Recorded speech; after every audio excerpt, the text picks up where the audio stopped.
Voltamos a apresentar Justiça na Tarde. Justiça na Tarde Debate. Pois bem, são 15 horas mais 2 minutos agora no horário de Brasília. Estamos de volta e já voltando para o debate.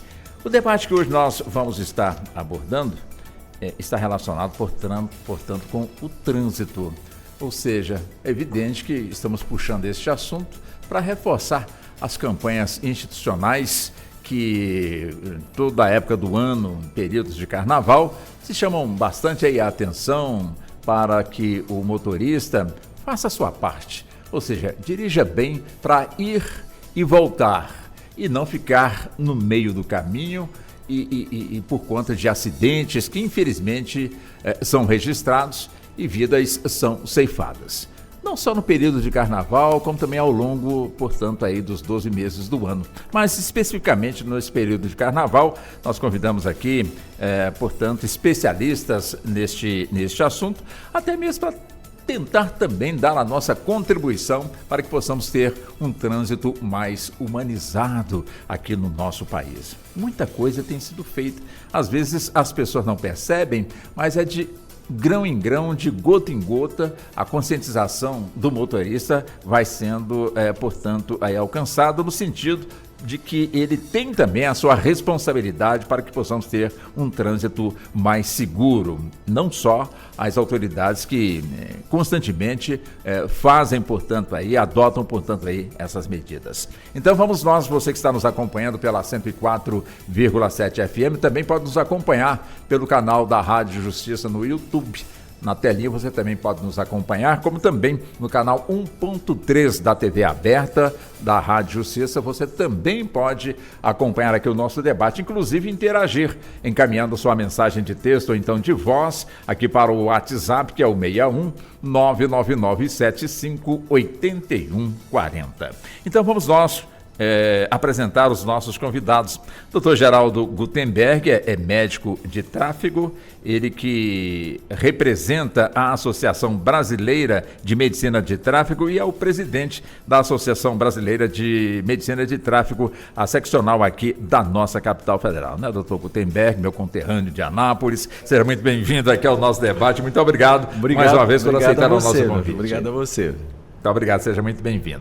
Deixa eu também cumprimentar o Dr. Tiago Gomes Nascimento, ele que preside o Conselho de Trânsito aqui do Distrito Federal, é diretor técnico da Sociedade de Transportes Coletivos de Brasília e também professor universitário, né, Dr. Tiago? Também seja muito bem-vindo aqui ao nosso programa, ao nosso debate. Muito obrigado por aceitar o convite. Muito boa tarde para o senhor. Muito boa tarde, Walter. É um prazer estar aqui com você e sua equipe para conversar sobre uma temática muito importante para o DF. Muito obrigado ao senhor. Deixa eu também cumprimentar o doutor Samuel Morgan. Doutor Samuel, ele é advogado, está licenciado porque hoje ele serve, portanto, aí ao nosso DETRAN aqui na nossa capital federal. Ele que também é observador certificado pelo Observatório Nacional de Segurança Viária e é mestre em transportes pela UNB. Também seja muito bem-vindo, doutor Samuel. É sempre muito bom também tê-lo aqui nos nossos debates. Muito boa tarde para o senhor.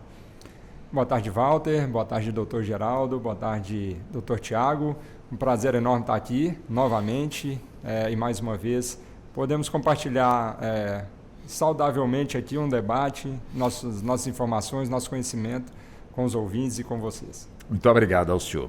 Doutor Gutenberg, vamos começando aqui, né? É uma pergunta simples, curta e grossa. Pois não. Por que o trânsito mata tanto ainda, não só aqui no nosso país, mas no mundo? Mas vamos puxar aqui para o nosso país e aproveitando também esse período de carnaval, que já estamos praticamente vivendo esse período de carnaval, é aquele período que presume-se, ou pelo menos que estima que as pessoas às vezes ficam mais soltas, eu não digo mais irresponsáveis, mas ficam mais alegres, enfim, mais assim, divertidas.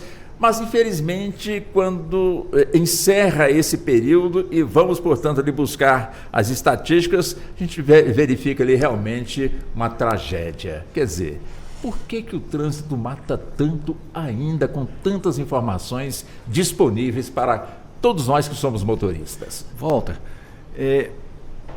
eu fico assim muito preocupado, assim como você, o Tiago, o Samuel. A preocupação é imensa nossa, porque tem políticas públicas, tem recomendações médicas, tem muitas propagandas e as pessoas insistem em beber e dirigir, que é o grande problema que nós temos hoje no Brasil e no mundo. O mundo inteiro ele está preocupado com essa coisa de beber e dirigir. Tecnologias estão chegando. Na Suécia hoje você vai dar partida no carro, a chave, se você tiver com um teor etílico elevado, ele não pega o carro. Sério? Não pega. Já não, tem disso? Já tem disso. Eu achava que isso era coisa de não, cinema. Não é coisa de cinema, não. Já tem isso na Suécia. As chaves dos automóveis, se você tiver com o teor etílico aumentado, o carro não pega. E o álcool é responsável por 50% dos acidentes que nós temos hoje. Se você for levar em consideração, nós morremos hoje no Brasil mais de 36 mil mortes por ano. Dessas 36 mil mortes por ano, 15 a 20 mil mortes é levado ao álcool. Então, eu entendo que a população ainda não chegou à conclusão de que beber e dirigir é inoportuno. Com o tempo, passar aqui das horas que nós teremos aqui junto, nós vamos discorrer a respeito da dificuldade que é o problema que você beber e dirigir. Com o tempo aqui nós vamos discutir bem paulatinamente, bem calmamente, o que é o álcool leva a direção para o condutor. Deixa eu buscar também o doutor Tiago. Doutor Tiago, a mesma questão, né? Por que nos matamos no trânsito com tanta frequência? Quer dizer, seria o quê? Subestimar realmente o perigo ou seria responsabilidade nossa por achar que isso acontece com os outros, não acontece conosco? Teria uma explicação? É um pouco das duas coisas, né? E aí, complementando a fala do Dr. Geraldo, nosso amigo, a quem eu cumprimento também, a gente tem um comportamento de risco ao volante, né? E não só ao volante, mas principalmente quando a gente está na função de condutor. Então, quando a gente vai verificar os dados de pesquisas que a gente tem acesso, né? O Dr. Samuel está aqui, parte das investigações dele são nessa temática, a gente vê que o comportamento de risco dos condutores, ele é responsável por um grande número de acidentes que levam à morte. Isso não é especificamente no Brasil, mas aqui ele também é amplificado, né? Se a gente olha as estatísticas dos países mais desenvolvidos, 1/3 das mortes oriundas do trânsito são por excesso de velocidade. Se a gente for olhar o caso brasileiro, deve estar quase a metade, e aí a gente tem um outro fator agravante, que é o consumo de álcool. Exatamente. Né? Então, ele acaba potencializando esses comportamentos que eu vou chamar de antissociais, né? No sentido não que beber seja socialmente proibido, né? Mas beber e dirigir sim é proibido, mas acaba você criando um facilitador para que as pessoas que... Até porque, né, Tiago, nós não estamos aqui para dizer para a pessoa não beber de maneira nenhuma, pode beber à vontade. Agora, faz parte, se beber, não dirija, né? Então, você vai pegar países em que o consumo de álcool é elevadíssimo. Suécia, Rússia, os países frios, né?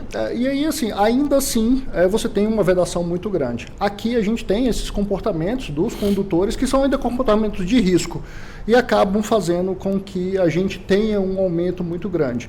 E por mais que a gente faça campanhas, que tenha punições advindas dos órgãos que cuidam do trânsito, né, as autoridades de trânsito propriamente dita, criem normas e etc., muitas vezes a eficácia daquela norma ela demora um pouquinho para que a pessoa sinta.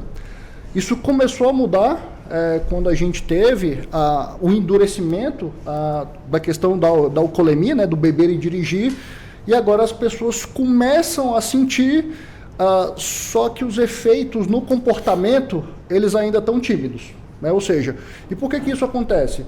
Às vezes porque a gente demora demais com a punição, né? Então, presido o Conselho de Trânsito, já fui diretor-geral do Detran e eu sei que muitas vezes, na medida em que a pessoa é notificada, ela ou recusa fazer o etilômetro, ela faz ali e a gente faz a constatação de que ela ingeriu a bebida alcoólica. Ela tem os recursos legais a serem aplicados, mas até a cassação da carteira ou até a suspensão do direito de dirigir 1, 2 anos, e isso acaba fazendo com que ela fale assim, eu posso continuar dirigindo que não tem problema. Então aquele efeito da punição, que deveria ser mais imediato, o lastro temporal dele é muito grande. E aí a pessoa vai lá e ela fala, vou voltar a me comportar daquela forma porque tecnicamente eu não sou punido. E aí eu posso continuar bebendo sem problema. A gente está começando a mudar isso, essa realidade, e a gente espera que com o tempo isso mude realmente, né? Então, e a gente precisa reforçar isso bastante para que esses comportamentos eles sejam mudados com o tempo, como por exemplo aconteceu na faixa de pedestre, né? Era muito incisivo, era muito forte. E aí quando vai diminuindo, as pessoas param, a gente precisa dar como se fosse uma dose de reforço ali, né? Olha, tem que parar na faixa. Com a alcoolemia é a mesma coisa.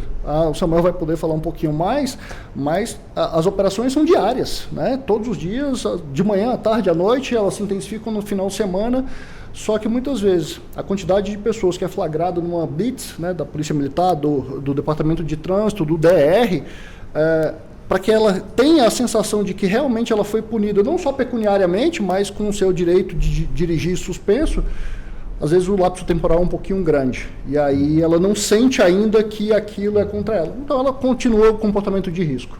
É interessante, né, doutor Samuel? Quando a gente fala trânsito, a gente pensa logo no motorista. Mas evidentemente que quando a gente pensa no motorista, evidentemente que o assunto é mais amplo, né? Nós temos o pedestre que é atropelado, nós temos o motociclista que também se acidenta e lamentavelmente não são poucos os casos diários que são registrados. Temos também os ciclistas que também de alguma forma estão sujeitos também a esse tipo de acidente.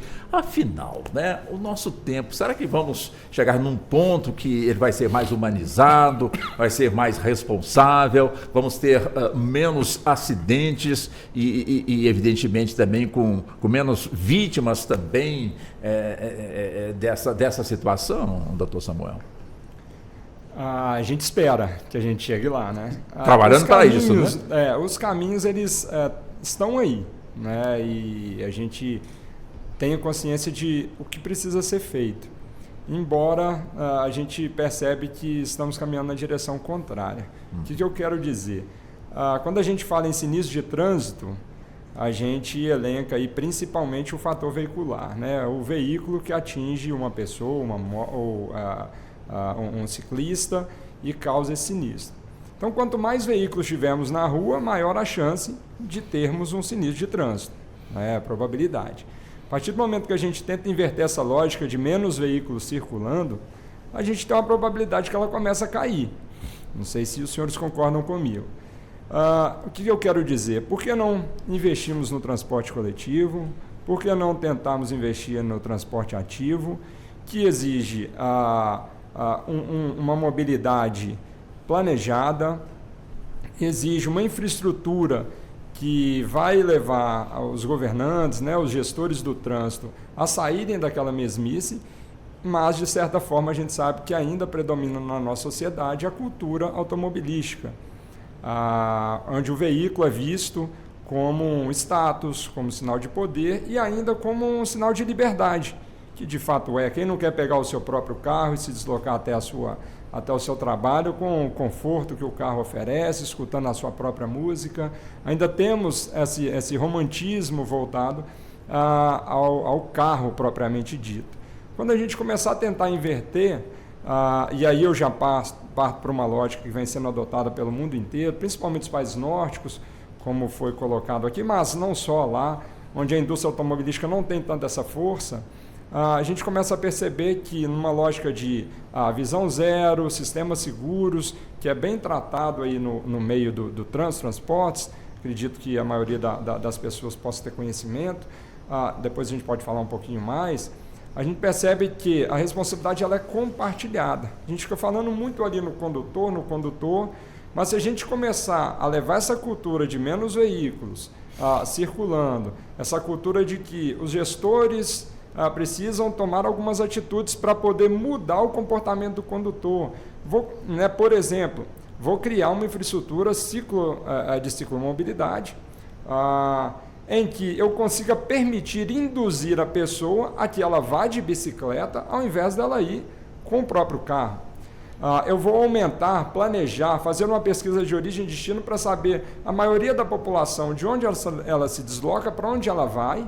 Será que eu, como gestor, eu como um profissional da iniciativa privada, posso fazer uma parceria com a gestão pública? Será que eu posso elaborar uma linha, construir uma linha de transporte coletivo que ofereça condições de segurança, ofereça condições de conforto, para que esses trabalhadores, essas pessoas se desloquem dentro de um ônibus, por exemplo, vindo, por exemplo, do entorno do Distrito Federal, para pegar aqui uma situação bem prática, e se deslocar até o plano piloto? Quantos veículos ficariam em casa? Qual seria a probabilidade desse sinistro que poderia ocorrer? Samuel, dele pegando não ocorrer? um gancho com você, eu acho que isso aí é o nosso Gutenberg. sonho. Veja bem. Exato. Mas você vê a indústria de automóvel no Brasil, ela tem uma capacidade instalada para 5 milhões de veículos anuais. Então hoje nós estamos produzindo 2,5, 2,700 milhões de carros. Então tudo que se faz hoje no Brasil, principalmente na nossa cidade aqui, é voltada para o transporte de automóvel. Você vê o governador antigo para fazer essa Brasília para Lusiânia, para aquela banda lá do BR, né?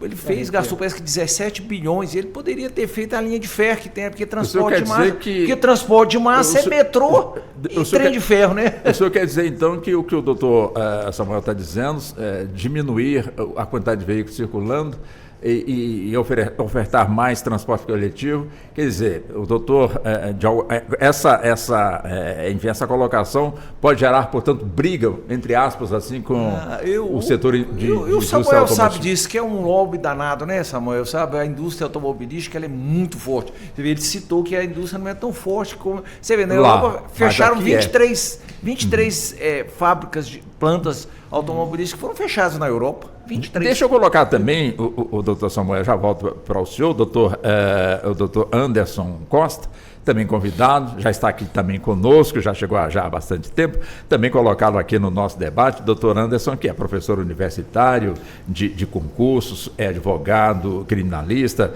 também participa sempre conosco aqui dos debates, inclusive de trânsito também já participou e volta a participar, né, doutor Anderson? Muito boa tarde também para o senhor, o senhor também é sempre muito bem-vindo aqui aos nossos debates, muito boa tarde para o senhor. Muito obrigado, Walter. Uma honra, né? Uma satisfação enorme estar aqui mais uma vez participando desse debate, até porque o carnaval chegando, a gente sabe que a galera acaba, né, avançando aí na questão do álcool, aí responsabilidade vem porque, como disse, né, o doutor Samuel, quer pegar o carro, a sensação de liberdade para poder se deslocar, e aí é um momento que os acidentes eles ganham uma proporção muito grande, né, na nossa sociedade. Então... Interessante, né, doutor Anderson, que quando a gente fala de trânsito, a gente só foca o veículo.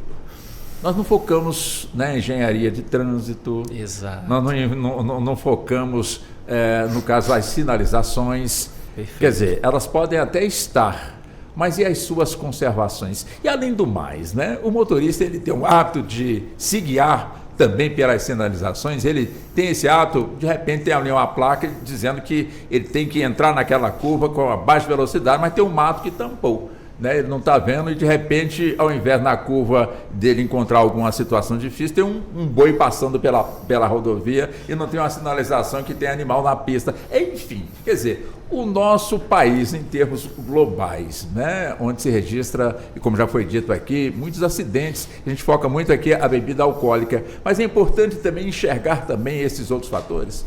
Com certeza, né? Até porque, por exemplo... Muitas vezes o motorista está habituado a um trajeto e aí começa uma obra. Aquele trajeto às vezes é modificado. Então a sinalização para indicar por onde ele deve ir, como fazer, é muito importante. E a gente tem que ver que o condutor ele também divide a pista muitas vezes com o ciclista, porque não tem a ciclovia. Então isso é um obstáculo também para o motorista. Jogar a culpa só no condutor do veículo automotor é fácil, mas existem, né, outros atores nesse cenário. A questão das placas, a questão da conservação, né, da pintura, por exemplo, de uma faixa de pedestre, da própria alocação de uma faixa de pedestre.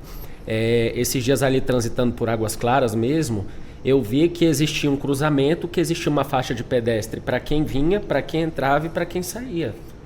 Então, assim, O carro está vindo para cá, tem uma faixa, uma pessoa atravessando. É uma curva, a pessoa talvez não enxergue, né? E assim, a faixa não está bem centralizada e não está visível, está apagada. Então, assim, são vários fatores que acabam gerando acidentes, não só o álcool, mas a gente sabe que o álcool é o grande inimigo, o grande vilão, né? Porque além das adversidades que já existem fora o álcool, ele acaba ainda diminuindo, né, a capacidade psicomotora para a pessoa poder ali se guiar e colocar as pessoas em risco. Bom, vamos fazer o seguinte, temos 4 especialistas aqui no estúdio.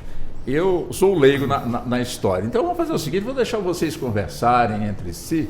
Eu vou aparecer muito pouco aqui para poder, de alguma forma, fazendo uma condição aqui, outra colar, mas vocês fiquem à vontade, podem interagir entre vocês. Doutor Gutenberg, começa, e os senhores fiquem à vontade para dialogar com o doutor Gutenberg, fiquem à vontade que o programa de vocês, eu só vou ficar aqui escutando. Vamos lá. Obrigado.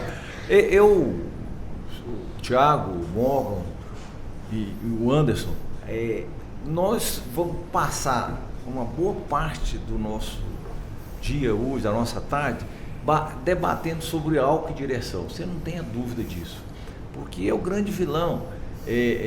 Se as pessoas souberem o que o álcool faz, ele altera a acessibilidade. No começo, quando você bebe uma dose de cerveja, uma lata de cerveja, uma taça de vinho, uma dose de uísque, você fica naquela história, você fica bravo, você fica bonito, você fica rico. Você vai dizer, eu sou o melhor motorista que tem aqui. Se eu beber uma dose de uísque, você pode ir comigo daqui para Anápolis, você vai ver, eu vou de 180, 200 por hora, não tem acidente nenhum, eu sou muito bom, bebi uma dose de uísque, eu estou assim, o máximo, né? E ali ele bebe uma, depois ele bebe a segunda ele já começa a ficar sonolento, já começa a ficar com a diminuição dos reflexos, sendo que na primeira dose o reflexo dele já foi, o cerebelo dele, o córtex temporal, que é responsável por ele pensar, o cerebelo que é responsável por ele caminhar, por ele andar, por ele ter uma visão espacial. Por que que muitas pessoas batem na bicicleta, batem nas pessoas que não estão vendo? 32% da sua visão periférica, quando você bebe um pouquinho, fica anulada. 32% da sua visão tubular fica anulada. Então as pessoas têm que entender que beber e dirigir é humanamente impossível. Não tem a menor condição de uma pessoa beber e dirigir. Então isso, eu acho que a grande discussão nossa hoje aqui, eu acho, né? Eu acho que é essa questão aí, é penalizar as pessoas. Por enquanto é R$ 2.900 para um ano sem dirigir, mas eu acho que isso aí devia ser mais elevado ainda. E o Brasil é um país assim que saiu na frente no nossa álcool zero, tem 16, 17 anos. Você vê, nos Estados Unidos pode beber, na França pode beber, tem muitos países que você pode beber um pouquinho. Nós não, nós saímos na frente, não podemos beber absolutamente nada, zero, álcool zero. Então eu acho que a gente tem que partir do debate em cima disso daí. É importante também ressaltar isso que o Dr. Geraldo colocou, mas pegando também um pouquinho aquilo que o Samuel falou. É claro que a gente precisa também dar alternativas a essas pessoas, né? Tanto que para o período de carnaval, que a gente vai estar agora chegando, né? As pessoas então vão se divertir e realmente faz parte da vida em sociedade, né? A gente precisa também ter esses momentos de diversão, de alegria e etc. Então como é que a gente pode fazer isso? Fornecendo meios alternativos de transporte públicos, por exemplo. Foi o caso do governo do Distrito Federal, que falou assim, olha, durante o período de carnaval o ônibus é gratuito, o metrô é gratuito e vai funcionar até 1h da manhã. Então, iniciativas como essa facilitam para que a gente possa deixar o carro em casa, etc., e possa aproveitar esses momentos de uma outra forma. E assim, a gente pensa no condutor, né, no primeiro momento, mas é claro que a gente tem o trânsito, ele é muito abrangente, porque ele pega desde o recém-nascido, quando ele sai da maternidade, ele já vira ali um ator do sistema de transporte, né? Porque ele vai na cadeirinha, ele vai ter que chegar de alguma forma, por exemplo, a casa. Então ele é passageiro, ele às vezes é pedestre, porque a mãe tem que atravessar ali uma faixa de pedestre, que aqui em Brasília é respeitada, A gente tem 20 anos de faixa de pedestre, né? Então são temas importantes, mas a gente precisa realmente ter um sistema pronto para que isso aconteça, né? Que não priorize só o transporte individual, mas que possibilite o transporte coletivo. E aí hoje a gente tem alguns subterfúgios a isso, né? Aplicativos, os próprios taxistas, o amigo da vez e etc., que são alternativas para que a gente possa reduzir. Durante a pandemia, eu estava no Detran e a gente viu uma queda absurda do número de veículos em circulação, né? A gente tinha mais ou menos 2 milhões de veículos circulando no DF e a gente caiu a metade. E a redução no número de acidentes foi muito grande. Então a gente vê nos números que realmente isso acontece. Não tinha acidente, não tinha atropelamento, não tinha colisão, não tinha batida, não tinha nada. Porque a gente teve uma redução muito drástica. Então a gente começa a perceber que isso é um ponto que o Samuel chamou a atenção, de que se realmente a gente tiver outros modais, né, e oferecer esses outros modais com segurança, talvez a gente consiga sim reduzir. Mas a gente está chegando agora, chegaram os patinetes. Está uma febre no DF inteiro. Eles ainda precisam de uma regulamentação, porque tecnicamente nem na calçada eles podem andar. Né? Por quê? Porque o nosso código ele tem uma restrição que se aplica mais ou menos igual a bicicleta. O órgão, a autoridade de trânsito no DF, o Detran, não tem uma regulamentação específica para isso, então ele teria que andar no acostamento, ou na ciclovia, ou na ciclofaixa. Mas como é que eu vou colocar uma pessoa em cima de um patinete para andar nesses locais? Então, assim, as tecnologias vão mudando, às vezes a legislação, e aí o Dr. Anderson pode falar até um pouquinho melhor do que a gente, que vivencia isso no dia a dia, ela não dá conta de adaptar-se tão rapidamente, né? O ciclo elétrico, os ciclomotores que foram uma febre, diminuíram aqui em Brasília, a gente tinha quadriciclo, a gente tinha um monte de coisa que falava assim, e aí? O que eu faço com isso? O Detran ia notificar, ia levar para o depósito, a Polícia Militar, era uma discussão técnica ali que às vezes demorava demais, né? E a gente precisava, e aí São Paulo teve um monte de acidente. Aí o que eles fizeram? Eles regulamentaram e proibiram. Foi a medida mais rápida, mais direta e que surtiu aquele efeito. Mas será que é essa realmente a medida que a gente precisa ter? Então, precisa ter uma discussão mais abrangente, mais geral, porque todo mundo é cliente do sistema de transporte, do sistema de trânsito das cidades, ou que não seja até das cidades, né? Mas todo mundo é usuário desse sistema. Justamente essa questão de aprofundar, que eu abordo, por exemplo, na minha pesquisa, né, na minha dissertação de mestrado, as medidas. Quais medidas nós vamos adotar? A gente tem que entender, sob a perspectiva aí do álcool, que álcool e bebida vai muito além, álcool e direção vai muito além da direção, né? Começa lá atrás, como a gente já abordou aqui de certa forma, o acesso ao álcool.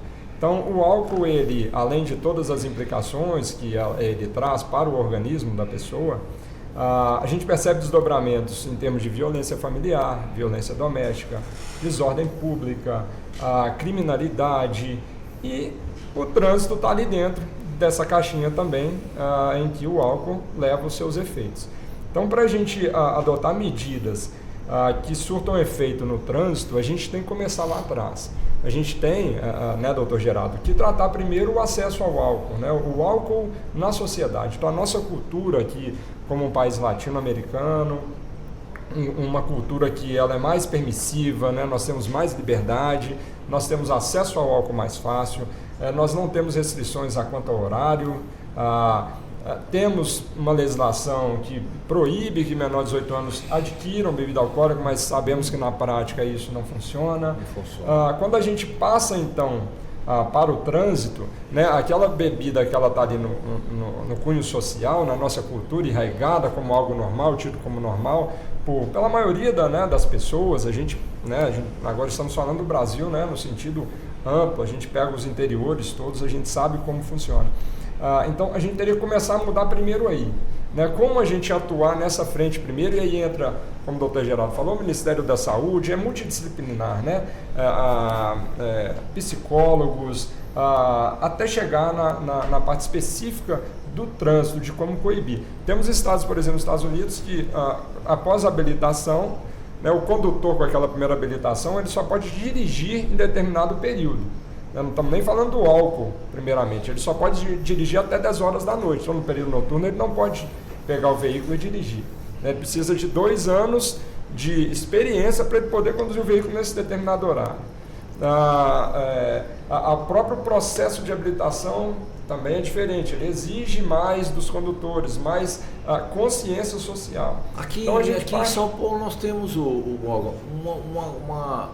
tentativa extremamente válida. São Paulo, por exemplo, não se vende bebida alcoólica, nenhuma daquelas estradas em São Paulo não se vende bebida alcoólica. Houve, de fato, essa tentativa de proibir, se você por exemplo, for comer um churrasco gasolina lá para tomar uma cerveja, você não vai conseguir. Mas o brasileiro, ele é danado, o caminhoneiro, ele leva a pinguinha dele na caminhão, ele dá um jeito de burlar isso aí, é o que você está falando. Nós temos que começar desde criancinha, mostrar aos meninos que o álcool faz mal, que o álcool dá problema hepático, que o álcool dá problema de fisão, que o álcool dá todo tipo de problema que você puder imaginar. E outra coisa, às vezes você sai com uma pessoa, com os amigos, então tem um que não bebe. Esse cara é um chato, né? Esse cara não participa.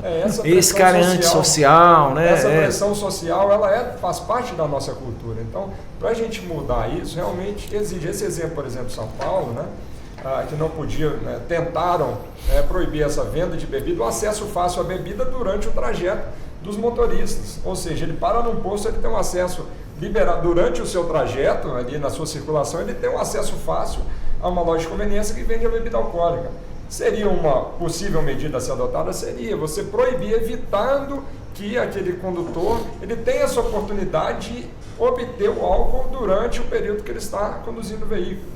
Percebe? É uma medida que poderia surtir efeito, mas a pressão social foi muito grande.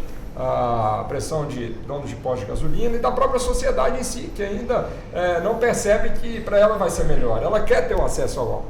Então, parte dessa mudança de mentalidade até a gente chegar no trânsito, aí sim, a gente tentar planejar melhor as ações, as medidas, as contramedidas que a gente diz.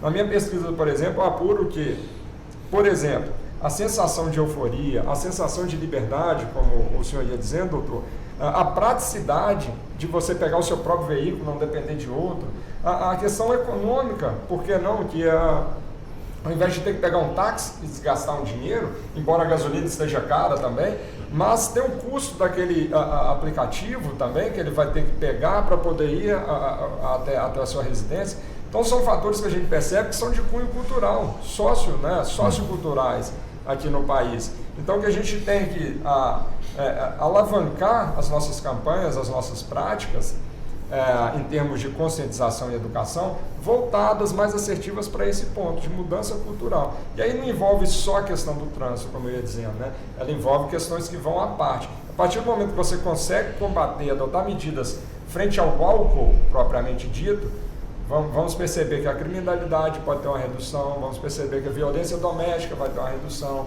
vamos perceber que as próprias sinistros de trânsito também vão minorar as taxas. Eu acredito que nós temos alguns impasses para resolver, e a gente fazendo um paralelo com os próprios entorpecentes, né, quanto à droga ilícita. A gente tinha um impasse da venda de drogas ser um grande problema, porque a gente tinha muitos usuários. O que acabou o STF fazendo em relação à maconha? Descriminalizou o porte para consumo pessoal porque viu que era algo incontrolável. E tem uma pressão cultural, uma pressão social para isso.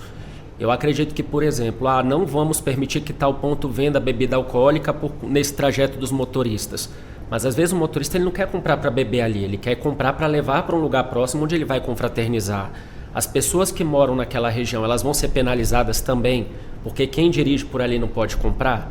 Então, assim, acredito que isso não vai agradar a todos. Mesmo que seja uma questão cultural, vai haver resistência, né? Então, tem que ser procurado um ponto comum, um ponto de equilíbrio para que isso ocorra. Falando propriamente da minha área, que é o direito penal. Não quer fazer o que é certo, vamos punir, né? Então, a punição vem para fazer com que as pessoas sintam na pele que não deve descumprir o que a lei determina. Só que mesmo assim, a gente tem hoje uma multa de mais de R$2.000, quase 3.000. A gente tem uma pena que não é um crime de menor potencial ofensivo, né? Isso mancha a ficha do indivíduo, suja a primariedade dele. pode gerar consequências ainda em relação a outros fatos, mas a pessoa não para. Né? Eu vejo amigos que estão bebendo e a preocupação deles não é a punição, é olhar se tem blitz. Então eles não estão preocupados com o que pode acontecer depois que eles bebem, eles querem é beber. Então eu acredito que isso realmente é uma questão cultural e apesar da gente ter políticas para tentar conscientizar quem está já utilizando a bebida, tem que começar na escola, né? Começar com crianças, para ver se a gente consegue mudar essa mentalidade no início. Não adianta tentar agora, com as pessoas já do jeito que estão, né, encaminhadas para a diversão, para o álcool como se fosse parte do dia a dia, porque é isso que a gente vê. A gente cresce vendo o pai e a mãe beber ali socialmente, acha interessante, quem não bebe é chato. Então, nós já temos essa cultura impregnada, eu acho muito difícil quebrar isso, né? Mas eu acho que um trabalho de base com as crianças, mostrando os efeitos devastadores do álcool, tentando conscientizar, mostrar que não pode surtir mais efeito para o futuro.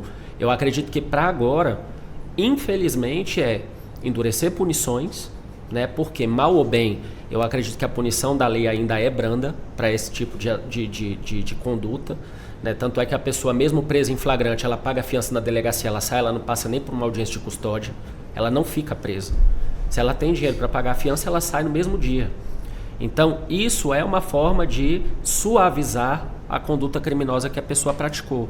Então, a partir do momento que a gente alavanca uma pena, né, como a gente está fazendo agora no feminicídio, virou uma qualificadora do homicídio, não resolveu, virou um crime agora que a pessoa pode pegar 60 anos de cadeia, a depender das consequências do crime que ela praticou.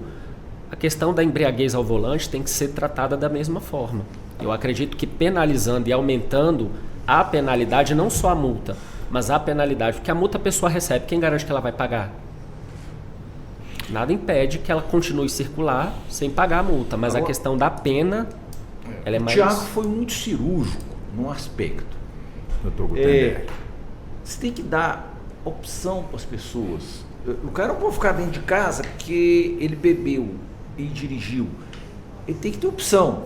Hoje nós temos Uber, pelo menos temos alguma coisa. Antigamente que não tinha Uber, a coisa era pior ainda, porque o cara falou, eu vou ficar dentro de casa e aí? Não tem táxi de madrugada, tá complicado, tá difícil para mim.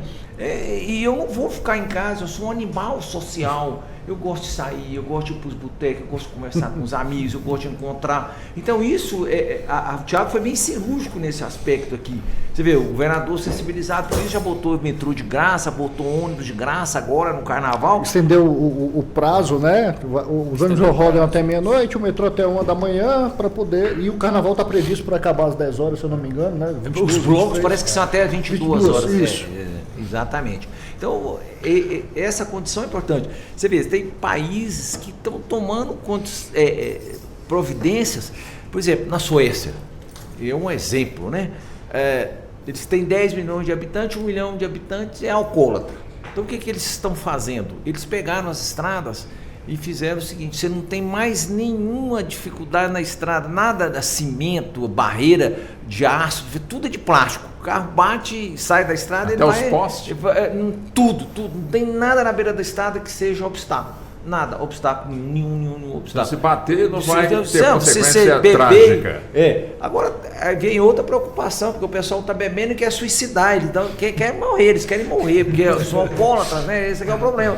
Então eles têm que arrumar um jeito de se matar na Suécia também. Então é uma situação complicada. Eu conversei com o secretário de trânsito lá da Suécia, eles estão muito preocupados com isso daí. Então a preocupação que eles têm lá, os Estados Unidos têm, que a União Soviética, a Rússia tem, que nós temos, todos os lugares tem uma preocupação imensa com o álcool e dirigir. Eu não vejo saída, não, sinceramente, viu? O que a gente tem visto doutor aí na literatura, né, e como medidas efetivas, aquelas evidências que realmente assim, essa aqui foi efetiva, porque e a gente precisa da academia para isso, né, é importante. Por exemplo, lá na UNB a gente tem o núcleo de transporte, a gente tem o laboratório de psicologia ambiental que trabalha muito com essa área de comportamento do condutor, do pedestre. A segurança deu certo, porque outras medidas também não podem dar certo. E aí, a faixa funcionou. A faixa foi até interessante, porque ela causou mudança de comportamento nas pessoas. Mas infelizmente só foi aqui. Mas foi porque Eu acho que o senhor lembra muito bem como é que acontecia. No primeiro momento, a gente tinha o Coronel Azevedo, que era o comandante do Batalhão de Trânsito, finado Coronel Azevedo. Do outro lado, o Miura, que era o diretor-geral do Detran.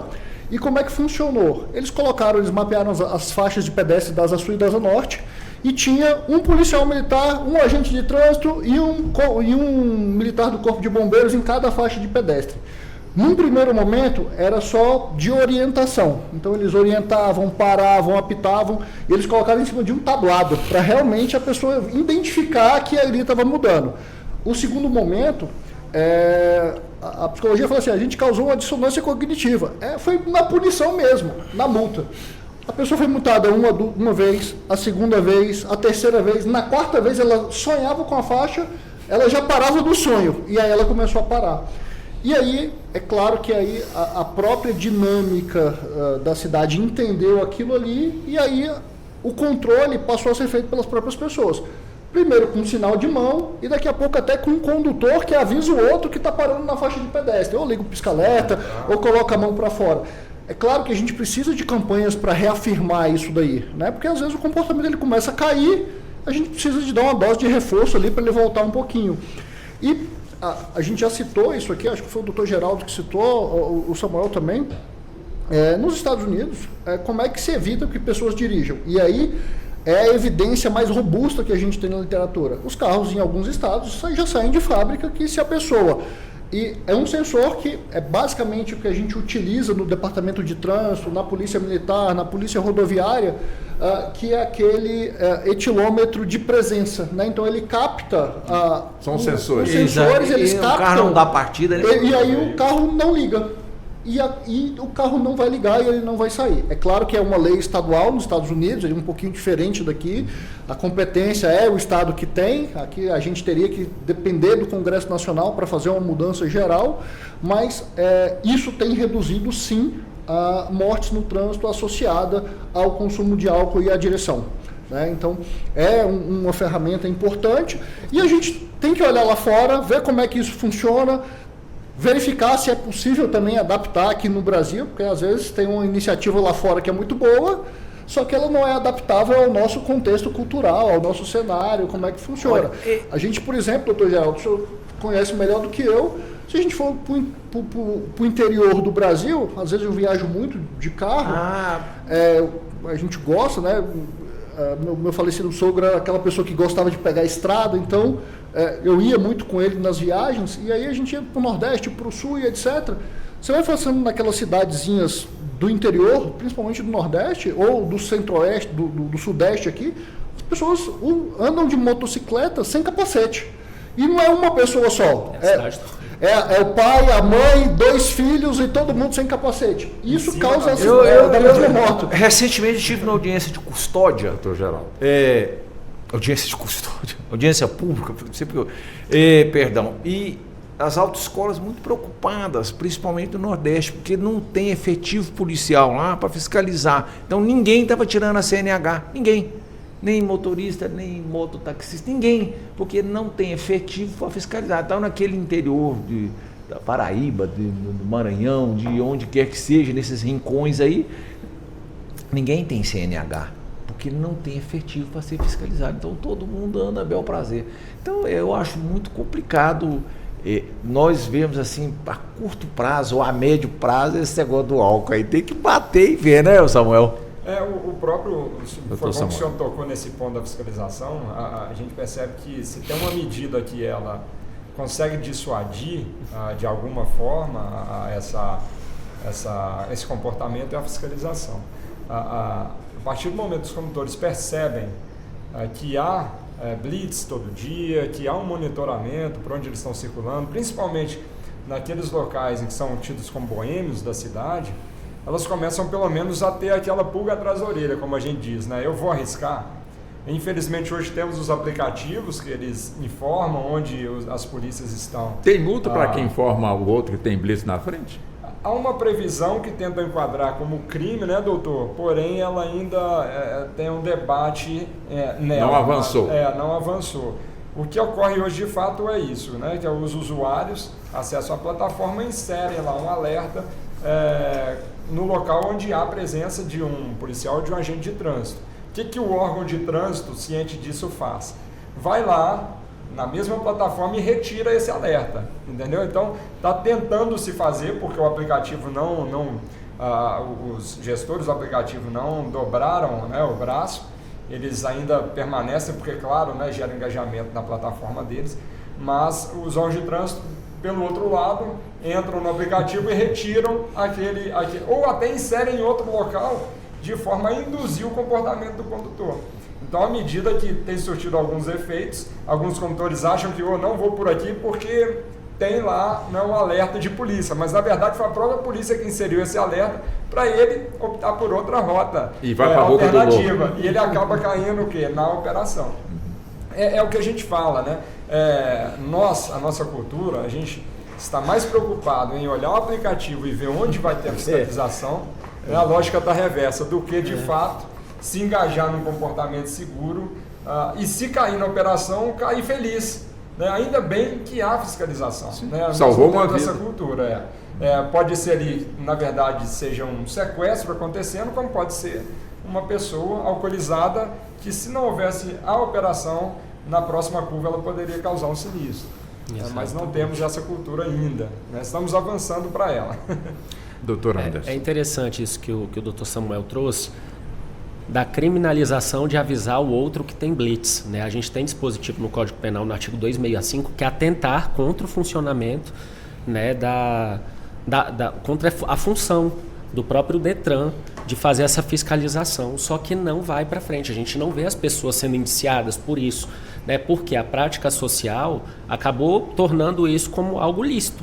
As pessoas praticam os aplicativos como, por exemplo, o Waze, né, o Google Maps, avisam, então facilitam que um número incontável de pessoas acabe praticando essa conduta. Então, mais uma vez eu volto, eu acredito que a prevenção, às vezes, ela é muito mais útil do que simplesmente a punição. Apesar da punição, ela ter uma certa eficácia. Quando falou-se aqui, acho que foi o doutor Tiago, né, que falou de a pessoa botar o tablado, fazer a sinalização, tentar educar. Seria interessante, por exemplo, um agente, no momento em que as pessoas estão bebendo, passar no bar e conversar com aquelas pessoas no momento em que elas estão fazendo uso da bebida alcoólica. Não veio com carro não, né? Eu sei que o efetivo do Estado não cobre essa prática, mas seria interessante o Estado se mostrar presente ali. Não só para multar, não só para punir, não só quando a pessoa pratica o ilícito, mas quando a pessoa está bebendo sem pegar o veículo, mas mostrar, olha, a gente está aqui, não peguem o carro, peguem aplicativo, vê que tem uma pessoa mais embriagada, chega nela ali, entendeu? Para as pessoas começarem a ter essa cultura de falar, olha, o Estado está presente, o Detran está aqui. O Detran não está só na rua fiscalizando. Só que, mais uma vez, a gente esbarra na questão do efetivo. Será que a gente tem agentes para isso? A gente tem corpo físico para isso? Né? Então, seria uma política extremamente eficaz, porque as pessoas tomariam consciência de que o Detran não está ali só para dar multa, só para punir, só para poder apreender veículo, mas está ali também para atuar na prevenção. Ó, a gente está de olho em você, pode beber, mas o seu carro está aqui? Então, um agente ou outro, de vez em quando, passar por ali, fazer uma certa patrulha, seria uma política preventiva. Eu acredito que isso geraria uma consciência social de que, olha, nós estamos sendo vigiados. Então, é melhor a gente não cometer o erro, porque não é a blitz que está lá que pode me pegar. Já tem um agente aqui de olho na gente. Né? Então, acredito que isso também poderia surtir um efeito muito positivo. Essa questão de, vamos fazer com que as pessoas peguem o transporte público. Eu, por exemplo, tentei. Eu tentei pegar o metrô que era do lado da minha casa, mas, por exemplo, eu perdia várias vezes a viagem porque não tinha lugar para entrar. É muito cheio. Então, acabava que eu voltava para casa e acabava pegando o carro. Então, eu até tentei pegar o transporte público, mas aqui também é difícil. Dependendo de onde você vai, para onde você vai, a gente não tem essa facilidade. Então, sai em horário de pico, por exemplo, 7h30 da manhã, para pegar um metrô ali em Águas Claras, você não consegue chegar no plano piloto se não for em pé, se espremendo, até sendo, né, escorraçado de dentro do vagão do metrô. Então, a gente pensa nessas alternativas, mas elas são de difícil implementação. Então, teria que haver realmente um grande esforço, né, uma grande discussão, uma grande movimentação, inclusive com a participação efetiva do Estado, para que a sociedade mudasse essa consciência. Acredito que simplesmente a gente continuar do jeito que está, colocando multa, colocando os agentes só para multar, só para ficar fazendo blitz, não vai resolver. Porque a gente já tem isso há quanto tempo e não resolve, os números não diminuem. Isso aí corrobora, Thiago, com essa condição. Esse governo, o último governo e esse governo gastou pelo menos 20 bilhões para fazer aquela saída norte. Não estamos falando para sair da produção, estamos falando da saída norte. Custava botar um trem de ferro ali, não digo metrô, porque o metrô é muito caro, botar um trem para... Você vê, colocou isso aí, o trânsito está cada dia pior, mais complicado. Então, a tendência natural das pessoas é essa, é pegar o carro, pegar o carro, pegar o carro e pegar o carro. Ele chega de madrugada, vai pegar o ônibus, ele não tem onde, ele vai beber e ele vai ter que ir embora para casa, né? Então, isso tudo... tem que ter saída, além do que a Abracel recentemente, a Associação das Indústrias de Hotéis e Restaurantes aqui, entrou com uma medida, o Supremo Tribunal Federal teve que reiterar a lei seca, que eles queriam caçar a lei seca, dizendo que ia perder emprego, não sei quantos garçons, quantas garçonetes, etc. Então isso tudo é complicado, nós estamos numa situação assim, essa discussão nossa é uma discussão fantástica, mas... Na prática eu fico meio triste, viu? Doutor Tiago. Bom, eu ouvi com atenção aí tudo que foi dito, né? E talvez aqui representando até um pouco o governo nesse sentido. Eu participei agora de 2 audiências públicas, né? Uma envolvendo o sistema de mobilidade e transporte, né? E uma das bandeiras do Legislativo do Distrito Federal, né, do presidente da Comissão de Transporte, é a tarifa zero. Então ele prega isso, ele é usuário do transporte público, então ele, todos os dias ele vai à Câmara Legislativa de Transporte Público, né, de ônibus, o deputado Max Maciel, que inclusive é oposição ao governo, né, mas é um debate, é uma oposição qualificada, em que a gente pode discutir ideias, pode discutir, e isso é importante inclusive para a democracia, né, para que a gente possa realmente verificar o que pode e o que não pode ser feito, e muitas vezes o papel do governo é fazer, tomar decisões relacionadas àquilo que realmente pode ser implementado. Por exemplo, então o corredor norte é um custo bastante alto, mas às vezes ele tem alguns entraves de conseguir, por exemplo, que a linha férrea pudesse transportar pessoas, porque ele vai depender às vezes do governo federal para dar aquela autorização para regulamentar aquele tipo de coisa.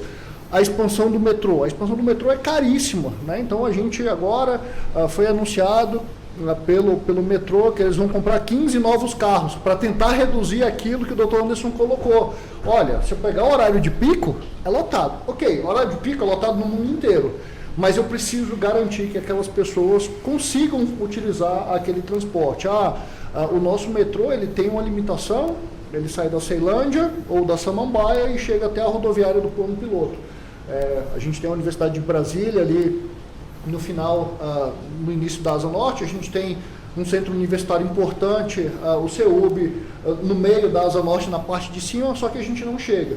A gente está fazendo agora um sistema de transporte que ele é unificado, então a gente tem o cartão mobilidade, que a pessoa ela tem um período em que ela pode pegar o metrô, ela desce, pega um ônibus, ela pega um outro ônibus dentro de um intervalo de tempo, se eu não me engano, 2 horas, que ele não vai pagar mais uma passagem, então isso facilita, mas ainda assim a gente precisa discutir todos esses modais e as melhores formas, e não só os modais, né? Os modais são importantes, e Brasília chegou agora num patamar que é até importante, tem uma iniciativa muito interessante da Secretaria de Segurança Pública, que está estudando questões relacionadas à segurança pública nos meios de transporte. E a gente percebeu que a gente teve uma redução muito grande, por exemplo, no número de crimes aqui no DF, homicídios, mas quando a gente for olhar os dados de roubos no interior dos coletivos, a gente tinha 20 mil há 15 anos atrás, o ano passado a gente teve 204 no ano inteiro. Então, assim, é uma diminuição muito grande. Agora a gente vai discutir outras coisas. Tá, já que não tem mais dinheiro dentro do sistema, onde é que estão acontecendo alguns fatos? Nas paradas de ônibus, nos pontos. Então vamos cuidar daquilo dali. Por onde as pessoas transitam quando elas param? A gente tinha um problema muito pontual que é o seguinte, olha, As pessoas saíam de um centro universitário na Ceilândia, no IESB, que todo mundo conhece ali aquela via, e iam até o INCRA. Chegavam no INCRA 10, 11 horas da noite, aquele grupo era toda noite assaltado. Né? Por quê? Porque era com baixa iluminação, descobriu-se aquilo, resolveu esse problema de maneira pontual, ele foi resolvido. Então, quando a gente fala em todo esse sistema, ele é extremamente complexo, ele é grande, ele precisa de multi-agências. Então eu preciso do DETRAN, eu preciso da Polícia Militar, eu preciso da OAB, olhando a legalidade daquilo que está sendo feito, eu preciso do metrô, eu preciso da Secretaria de Transporte e Mobilidade, eu preciso do DR fazendo obra, eu preciso da Nova Cap fazendo obra de engenharia e de infraestrutura. Isso tudo às vezes é muito pesado, para que a gente possa definir aquilo que quer. O que o governador tem feito ultimamente, ele definiu para Brasília os grandes corredores, né, o BRT, para quê? Para tentar otimizar esse transporte, e aí com os grandes corredores a gente consegue fazer microcorredores dentro das regiões administrativas, fazendo a integração. É uma maneira um pouco mais barata do que transporte sobre trilhos, né, fazendo sobre rodas. Para quê? Para que a gente consiga dar uma maior mobilidade. Né? Então vai vir aí o corredor leste, já tem o corredor sul, o corredor norte. Então, assim, são mecanismos que a gente tenta baratear o custo, mas para fazer com que as pessoas acessem aos meios de transporte. Bom, a chuva está aí, marcando presença, né, e forte. A meteorologia já havia emitido um aviso de alerta amarelo por conta da intensidade, portanto, da chuva. E chuva e trânsito combinam, doutor? Exige bastante cuidado, né? Cuidado redobrado dos motoristas. Ou até, né, por que não, dos próprios ciclistas e pedestres, porque qualquer frenagem mais brusca, o veículo derrapa e aí pode causar um sinistro de trânsito. Então, manter os pneus em dia, né, os limpadores de para-brisa também, para poder trafegar com segurança. Perfeito. Nós vamos fazer o seguinte, uma hora já se foi, doutor Geraldo. Então, nós vamos ter mais uma hora, claro, né, pela frente. Eu peço licença aos doutores para que possamos ir a um rápido intervalo, mas já estaremos de volta e vamos dar sequência a esse debate, aprofundar também aí nas nossas rodovias, porque que mata tanto nas nossas rodovias. Enfim, será que o jovem está tão interessado assim para ter o seu carrão como na minha geração, né, em outras gerações, onde o carro realmente era símbolo de poder? Tem outro detalhe também, a população brasileira está envelhecendo. Quer dizer, envelhecer é sabedoria, é ter mais responsabilidade no trânsito.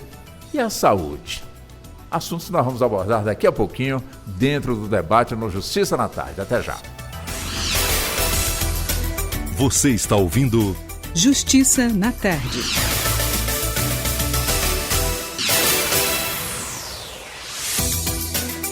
Voltamos a apresentar Justiça na Tarde. Justiça na Tarde Debate. Pois bem, estamos de volta, já na segunda hora do debate aqui dentro do Justiça na Tarde. O assunto hoje é trânsito. Estamos abordando aqui com especialistas a questão do trânsito. Evidentemente, estamos aí no período de carnaval. Muita gente vai viajar, vai transitar nesse nosso Brasil de tamanho continental, como também vamos ter milhares de pessoas também nas áreas urbanas, também dirigindo, portanto, aí os seus veículos. E, claro, o objetivo aqui é sempre reforçar, acima de tudo, o conhecimento e levar as informações para que as pessoas se tornem mais responsáveis. E com isso, então, nós estamos aqui abordando este assunto com os nossos convidados, doutor Samuel Morgan, que é advogado licenciado, hoje é agente de trânsito do nosso DETRAN, é observador certificado pelo Observatório Nacional de Segurança Viária e também mestre em transporte pela UNB. Também conosco o doutor Tiago Gomes Nascimento, que preside o Conselho de Trânsito aqui da Capital Federal, ele que é diretor técnico da Sociedade de Transportes Coletivos de Brasília e professor universitário, como também o doutor Anderson Costa, que é professor universitário de concursos e professor de concursos também, como também professor de Direito. Ele também é advogado especializado na área criminal.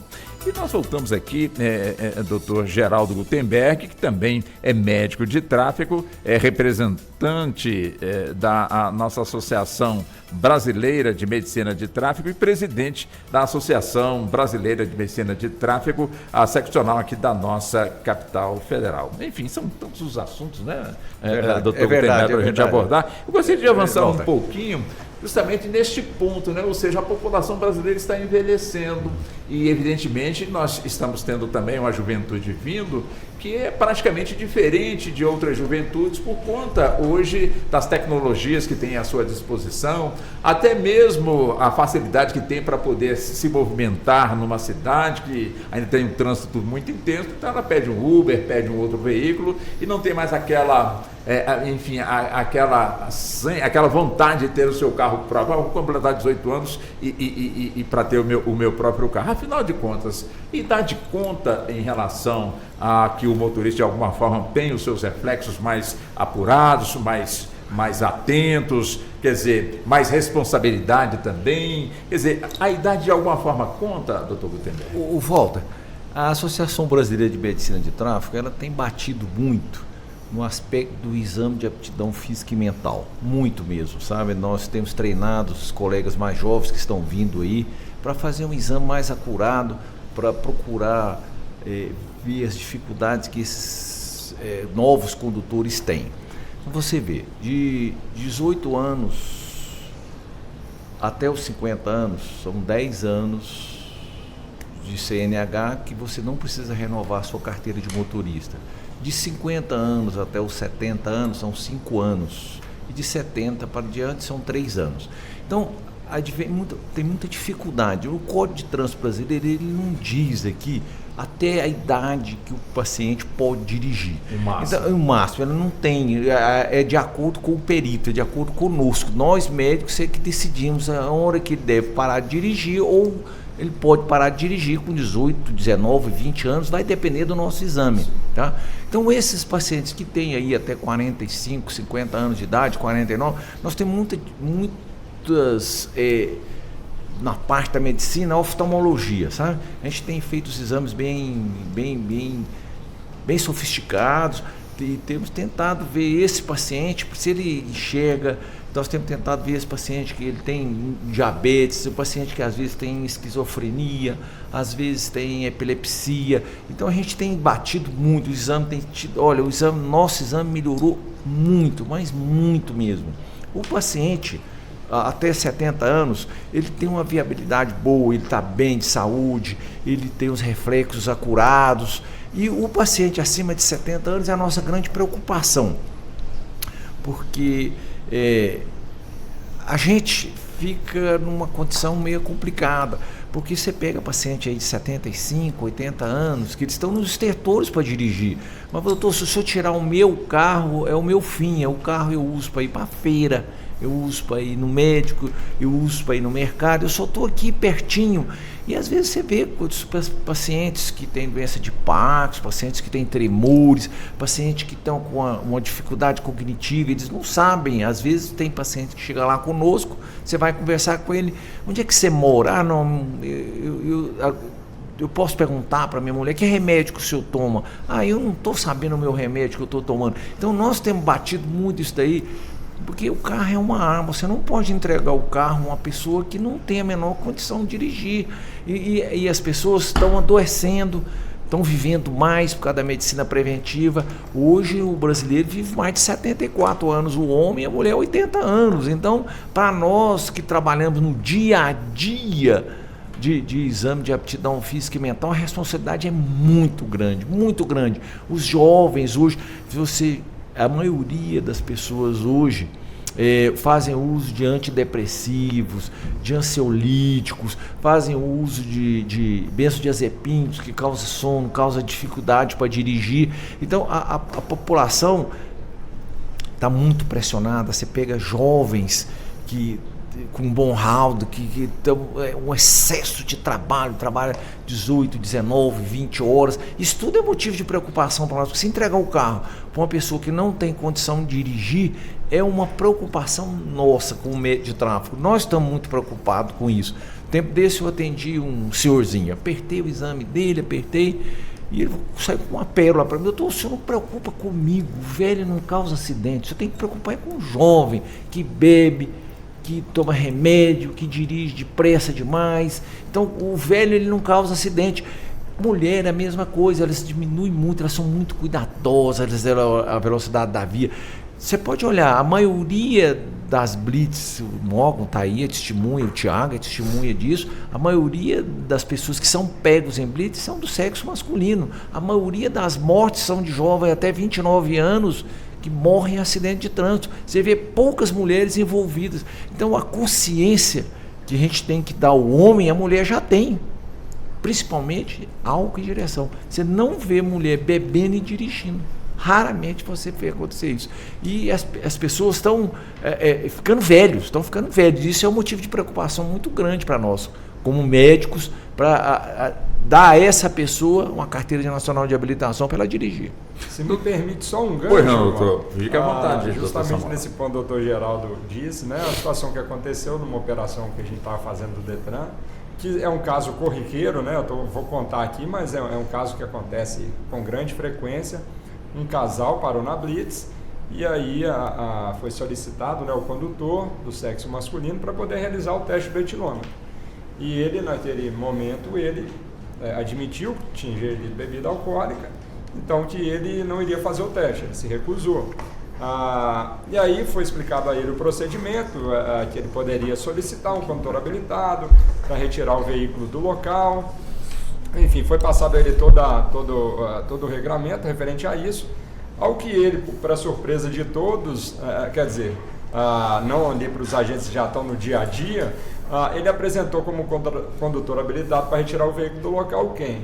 A mulher dele. A mulher dele estava sentada no banco do passageiro. Isso é tipo da sociedade nossa, né? Uma sociedade machista, opressora, né? Onde a mulher não tem direito, né? Porque desde o início, com certeza, antes de sair do lugar, né? Justamente como o doutor Geraldo falou, né? O homem já deve ter assumido ali, eu dirijo, vamos embora, enfim, né? E não deu nem oportunidade para a mulher conduzir.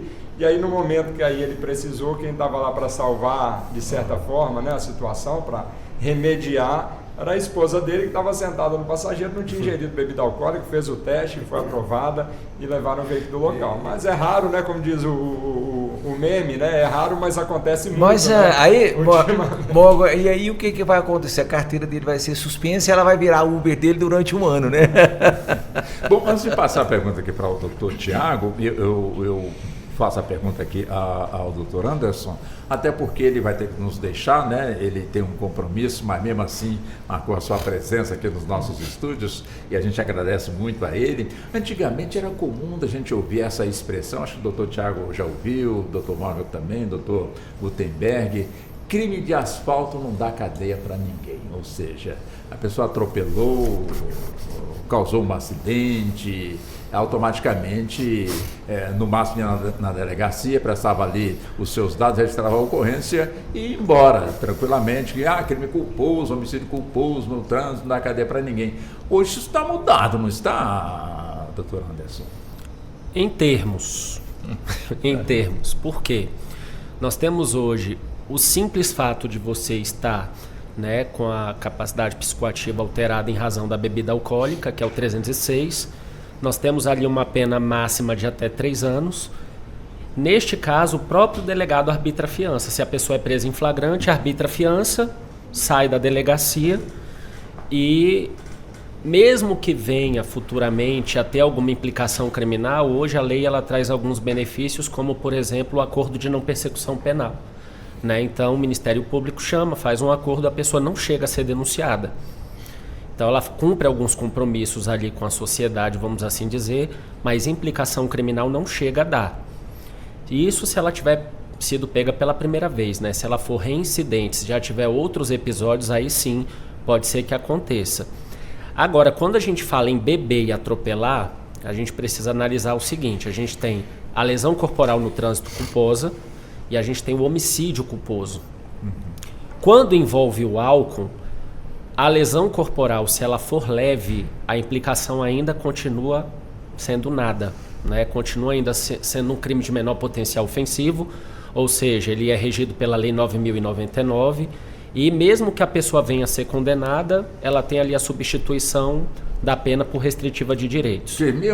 Quer dizer, quando eu puxei esse assunto com o senhor, eu lembrei aqui daquele acidente, me parece que em dezembro, quase perto do Natal, numa rodovia que liga Minas Gerais com a Bahia. Sim. E um ônibus acabou sendo atingido por uma carreta que conduzia umas pedras deste tamanho, e o motorista fugiu e de repente foi decretada a sua prisão. Como também tivemos essa semana um ônibus que também foi acidentado por um caminhão, um ônibus com estudantes universitários, a justiça também determinou também a sua prisão. Quer dizer, essa prisão temporária ou então preventiva, quer dizer, quando há o julgamento, então, de certa forma, abrando o que a gente pensava que fosse uma pena mais dura, alguma coisa assim? Na verdade, o que acontece, Walter? O fato da pessoa causar o acidente e se evadir do local já é um crime. Sim. Né? Ela não precisa nem estar alcoolizada para isso. O problema é que quando ela está alcoolizada e se evade, ela não vai ser presa pelo que ela fez, mas por ter se evadido. Então vai haver a prisão preventiva, todavia uma vez que essa pessoa é presa e ela comprova que ela tem domicílio certo, que ela tem emprego fixo, lícito, ela acaba sendo liberada. Ela responde o processo em liberdade. Então hoje, para uma pessoa realmente ter alguma implicação penal, ela tem que praticar um homicídio culposo com embriaguez. Ela tem que beber, dirigir e matar, porque aí a pena é reclusão de 5 a 8 anos, e aí a lei impede que, inclusive, a pena seja substituída por restritiva de direitos. Né? Então, ela vai pegar uma pena de reclusão, que pode ser em regime. Doutor Anderson, eu não sei se você acompanhou aquele caso daquele Fernando Sars, aquele do Porsche que matou. Sim. Inclusive, diz que ele vai a júri popular, isso pode acontecer, diz que vai a júri popular. Talvez uma das poucas pessoas, porque eu acho que a imprensa bateu demais, né? E ficou complicado para soltá-lo, né? Diz que ele vai inclusive a júri popular, né? É porque aí entra a figura do dolo eventual, que há uma grande discussão eterna no direito, se é culpa, homicídio culposo ou se é homicídio por dolo eventual. A gente fala em dolo eventual quando a gente ele não se preocupa com o resultado, ele assume o risco. Ele bebeu tanto que ele não se importa com a vida humana. Né? Mas tem aquela pessoa que bebe que ela ainda está lúcida ao ponto de falar, meu Deus, eu tenho que dirigir devagar para não atropelar ninguém. Eu tenho que ir por aqui porque por ali pode ter blitz. Quando a pessoa ainda tem essa consciência, ela está dentro da velocidade da via, mesmo tendo bebido, com reflexo diminuto, ela está agindo ali pelo que o direito chama de culpa. Né? Então, ao atropelar alguém, ela vai responder com uma pena bem mais branda. Agora, quando a pessoa bebe ao ponto de não se importar com o que está fazendo, né, ela não sai ali para atropelar alguém, mas se passar alguém, ela não está se importando com a velocidade que ela está colocando na via, né, com a forma como ela está dirigindo o veículo. Então, existem situações, sim, em que a pessoa é denunciada por homicídio por dolo eventual. Nós tivemos até o caso agora recente de uma corredora, né, que aqui no DF ela foi atropelada por um motorista embriagado também. E ela tinha perdido a filha, a história é bem comovente. Triste, né? É bem triste. E ela estava superando o luto da filha e na luta, né, descobriu na corrida uma forma de aliviar. Mato Grosso. Foi Mato Grosso? Mato Grosso. Eu não vi o local, eu sei foi que... no Mato Grosso, Ela foi atropelada, está andando de bicicleta e morreu, né? Ela estava correndo, né? Era Correndo. Porque ela estava descobrindo na corrida a forma de amenizar a dor dela e acabou a corrida no momento que ela estava fazendo a corrida sendo atropelada por um motorista embriagado e morreu. E aí a sociedade, claro, ela quer que o Estado puna de uma forma contundente, né? E a pena do homicídio doloso por dolo eventual pode chegar a 30 anos. A pena do homicídio culposo na direção de veículo, se a pessoa não está embriagada, chega a 4 anos. Se ela está embriagada, chega a 8. Então, assim, para pegar a pena máxima, tem que ter vários fatores. Então, geralmente, a pessoa não chega a pegar a pena máxima. Ela pega ali 5 anos em regime semiaberto. Então, ela tem trabalho, ela continua saindo para trabalhar, tem que se recolher à noite para dormir no estabelecimento prisional, mas a outra família perdeu aquela pessoa, né? Então, as pessoas entendem que a legislação ela é muito branda para a questão do homicídio culposo. Por isso que vem que crime de asfalto não dá nada. E, de fato, para o resultado causado, acaba que a consequência ela não é proporcional. Você tira uma vida por conta de uma imprudência absurda, em que você bebe por diversão, e aí uma vida é ceifada por isso, e você pega uma pena de 4 anos, de 2 anos, de 5 anos. É muito pouco perto do fato de tirar uma vida, de tirar uma mãe de uma filha, de tirar um pai de uma família, né? Então isso é muito complexo. e isso revolta a sociedade. Só que ao mesmo tempo que revolta a sociedade que pede justiça, essa pessoa que está pedindo justiça está no bar bebendo e depois pega o carro. Que aí a gente tem a dificuldade na mudança de consciência. Isso é muito complexo. Porque essa pessoa vai para a rua, justiça, que a pena dela seja endurecida. Mas depois você pega essa mesma pessoa no barzinho bebendo e dirigindo. E aí tem a filmagem dessa pessoa na blitz bêbada, né, porque vai fazer o bafômetro. Não quero fazer, só que está visivelmente bêbado.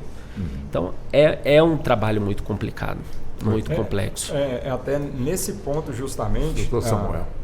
O verificar que o ser humano é falível, que o ser humano vai errar, que ele por si mesmo, por mais que haja campanhas educativas, por mais que a informação chegue até ele, por mais que ele seja consciente dos efeitos que o álcool traz, especialmente quando dirige, que criou-se o que chama-se de sistemas seguros, que parte lá da abordagem do Visão Zero, que é uma abordagem, uma outra forma de olhar para os problemas de trânsito,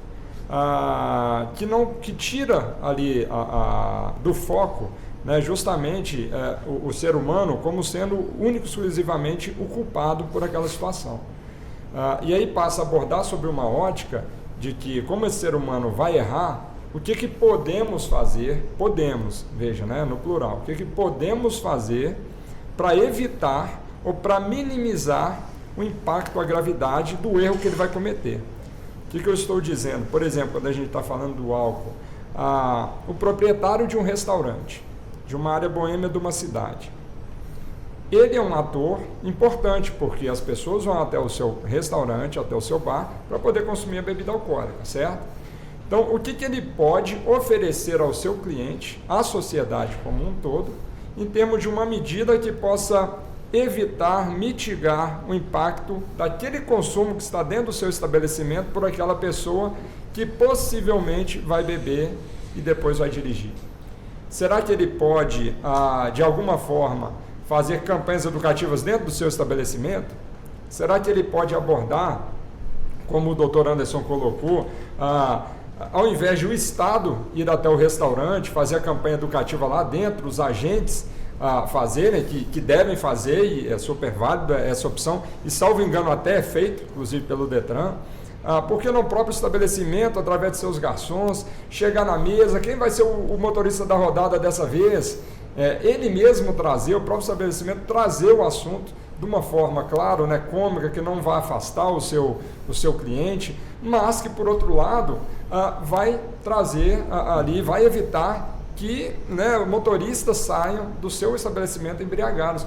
Por que não colocar um próprio etilômetro na porta e fazer ali uma espécie de brincadeira? Vamos ver se você pode. Você vai sair de carro, faz ali uma brincadeira só para que o etilômetro, às vezes vira um motivo de mais pessoas quererem conhecer o restaurante, quererem conhecer o estabelecimento. E aí a gente passa a olhar, como eu estava dizendo, esse problema sob outra ótica da responsabilidade compartilhada. Então, o proprietário do restaurante, ele faz alguma coisa, né, ele toma alguma medida. Ao mesmo momento, o órgão de trânsito, ele faz as suas rondas naquela localidade para tentar amedrontar, de certa forma, que os condutores né, saiam daquele local dirigindo. Ao mesmo tempo, a gente pode ter montadoras que ofereçam veículos com a tecnologia que não permita que o veículo tenha a partida. É claro que tem implicações de custo, a gente não vai entrar nesse... Mas apenas para ilustrar situações que poderiam ocorrer, medidas que a gente, prevendo o comportamento inadequado dos condutores, a gente pode evitar. Né? E aí também a gente entra, por exemplo, em medidas de segurança de infraestrutura, por exemplo, colocando vias que façam com que os motoristas diminuam a velocidade, ou que exijam deles maior atenção na hora de conduzir o veículo, e dentre outros várias soluções de engenharia, que caso ele perca o controle do veículo, ele não vai cair por um barranco, como no caso de rodovias, né? Por que não colocar uma defensa metálica em um local, em um ponto, que é perceptível que, caso haja perda do controle do veículo, né, o veículo, né, os passageiros, todo mundo vai cair por um precipício, por um buraco, por alguma coisa. Então, são medidas que extrapolam o condutor do veículo, percebe? São medidas que visam a mitigar um possível erro humano. Então, a partir dessa lógica, o próprio PENATRANS, né, que é o Plano Nacional de Redução de Mortes e Lesões no Trânsito, ele adotou essa lógica. Então, a gente percebe que a nossa legislação ela já caminha nesse sentido.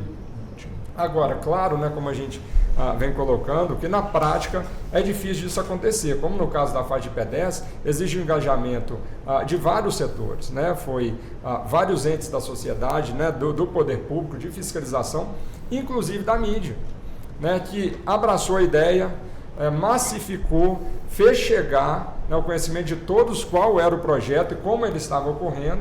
Então, todos os pedestres, todos os atores do trânsito, pedestres, ciclistas, motoristas, já estavam com a consciência de que esse projeto estava em fase de implementação e dar continuidade. Então, percebe que são vários atores relacionados à nossa sociedade que, de certa forma, vão ter sua parcela de contribuição para uma falha que a gente, de certa forma, sabe que pode acontecer, que é muito com grande chance de acontecer, que é a falha humana. Doutor Tiago, quer dizer, por que o legislador, quer dizer, é importante um assunto que está sendo na boca do povo, né? Ou seja, o exame toxicológico, né? Que o motorista que está na categoria C, D e E, ele tem que se submeter para renovar a sua carteira nacional de habilitação. O que não acontece com o motorista categoria B, enfim. E muitas pessoas criticam por que todos não possam fazer, portanto, aí esses exames. Até porque estão falando muito aqui na embriaguez, mas e nas drogas ilícitas? Será que esse equipamento que pega, portanto, a embriaguez, ou então aquele veículo que o cheiro enfim, da bebida alcoólica acaba estonteando, no caso aí, o sensor e não deixa o carro, portanto, aí dar na partida. Quer dizer, essa questão, portanto, do exame toxicológico, quer dizer, seria importante que o nosso legislador avançasse e que todo motorista que fosse renová-la obrigatoriamente teria que apresentar esse exame? A gente esbarra em algumas questões, né? Hoje a gente já tem até mecanismos, até tem instrumentos como o etilômetro para fazer a aferição de substâncias entorpecentes, de drogas mesmo, né? Drogômetro. O drogômetro. Dá para tirar. Já está em teste. Ele já tem teste, falta uma homologação que é feita pelo Inmetro, né? Desses aparelhos. Hoje em dia, a gente tem alguns laboratórios que são credenciados para fazer os exames, né, toxicológicos. É um exame caro. Esse talvez seja o maior impeditivo. O custo do exame, né? Então, é um exame... Antes do senhor prosseguir, o doutor Anderson já está... Só para despedir de nós, eu agradeço muito ao senhor, né, com a nossa produção, você já havia combinado, né, que agora às 16h30 o senhor iria, portanto, nos deixar. A gente compreende os compromissos do senhor. Agradecemos muito ao senhor por estar nesse debate tão qualificado. Eu agradeço muito, é sempre uma honra, uma satisfação, Walter. Um abraço a todos, um ótimo programa. Obrigado, doutor Anderson, pelos seus conhecimentos. Obrigado, doutor. Doutor Tiago, o senhor pode prosseguir. Bom, então assim, a gente tem um custo bastante elevado do exame toxicológico, né? Esse é um dos principais impeditivos. Até inclusive os laboratórios que fazem esse exame toxicológico, se a gente for exigir para que todos os condutores tivessem que fazê-lo, provavelmente eles não iam dar conta num tempo. Ia colapsar. Por quê? Porque é um exame que tem um tempo para que ele possa dar o resultado. E além do custo, e a gente tem uma quantidade muito grande de condutores, né? Aqui no Distrito Federal a gente está falando de aproximadamente 1,5 milhão de condutores, né? Então, renovar isso a cada 5, 10 anos ia trazer um custo muito alto, né? O custo da CNH e a CNH, ela tem um papel social também, né? Às vezes, vou te dar um exemplo, aqui no DF a gente tinha um programa, né? Ele ainda existe, chama CNH Social, né? Em que o próprio Detran e o governo do Distrito Federal, ele subsidia que as pessoas possam tirar aquela carteira, aquelas pessoas que têm uma renda mais baixa, né? Tem alguns critérios e etc. Por quê? Porque até a CNH é um divisor social. Então, às vezes, as mulheres não conseguiam tirar porque ela dependia do marido, ou ela não tinha o dinheiro, porque a gente está falando aí, uma carteira custa mais ou menos R$ 2.000, R$ 2.500. Então, esse custo é muito elevado. Se eu exigir das pessoas que elas tenham que fazer ainda um toxicológico, aumenta muito. Eu estou falando em pelo menos 50% do valor da habilitação. Tiago, eu vou te dar uma notícia. A Abramet tem nós temos, dentro do Congresso Nacional, nós temos a nossa assessoria, passou dentro da Comissão de Constituição e Justiça no Senado a obrigatoriedade do exame toxicológico da carteira ACC A e B. Passou. Então, até julho, agosto, setembro, eles vão responder a sua questão. Trouxe uma boa notícia? Excelente. O Tiago tá dizendo que é uma coisa que está muito certa. O Tiago, antigamente, esse exame era R$400. Hoje, você consegue fazer o exame toxicológico R$150, R$140. Caiu muito o exame. É oferta e procura, né, Walter? Então, se você tem muita procura, muita demanda, diminui, aumenta o preço. Mas se você tem diversos laboratórios que fazem isso daí, hoje, até pelo convênio Bradesco, Sul América, eles estão autorizando já o exame toxicológico, e outros tantos laboratórios fazem o exame toxicológico. Hoje a obrigatoriedade... Obrigado, cada 2 anos e meio. Hoje a obrigatoriedade é aquela mesmo, CDE, né? Para os motoristas que são praticamente profissionais. Profissional, CDE é obrigado a fazer. Se exercer atividade remunerada, é obrigado a fazer o exame toxicológico. Mas todos esses instrumentos que visam aquilo que o Samuel colocou, né? Uma visão de segurança para o trânsito, né? Esse sistema seguro, para que a gente chegue lá na visão zero, elas são muito bem-vindas, né? E elas vão, no final das contas, contribuir para que a gente tenha essa redução. Às vezes as pessoas falam assim, visão zero, eu não vou ter mais mortes no trânsito. Isso é aquilo que a gente quer alcançar enquanto operadores do sistema de trânsito, né? Às vezes pode ser utópico, mas não, é aquele número que a gente deve procurar. Então, se essa alternativa, ela é mais uma que vai fazer com que a gente tenha uma redução, ela é importante. Mas ela tem que vir junto com mecanismos que a gente possa fazer isso na prática, no dia a dia.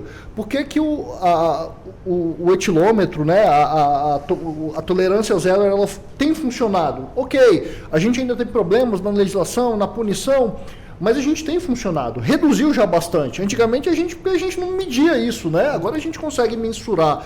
Então a gente consegue verificar o quanto impacta na redução de acidentes, de mortes, etc. Porque a gente tem equipamento na mão de todo agente de trânsito, de todo policial militar ali que é da área do trânsito.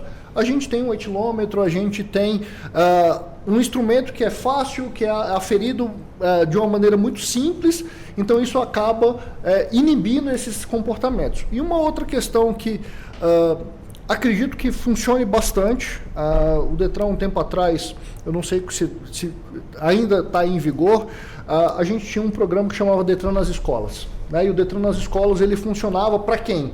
Para aqueles alunos que estavam no ensino médio. Primeiro, segundo e terceiro ano do ensino médio. Então, o que o Detran fez?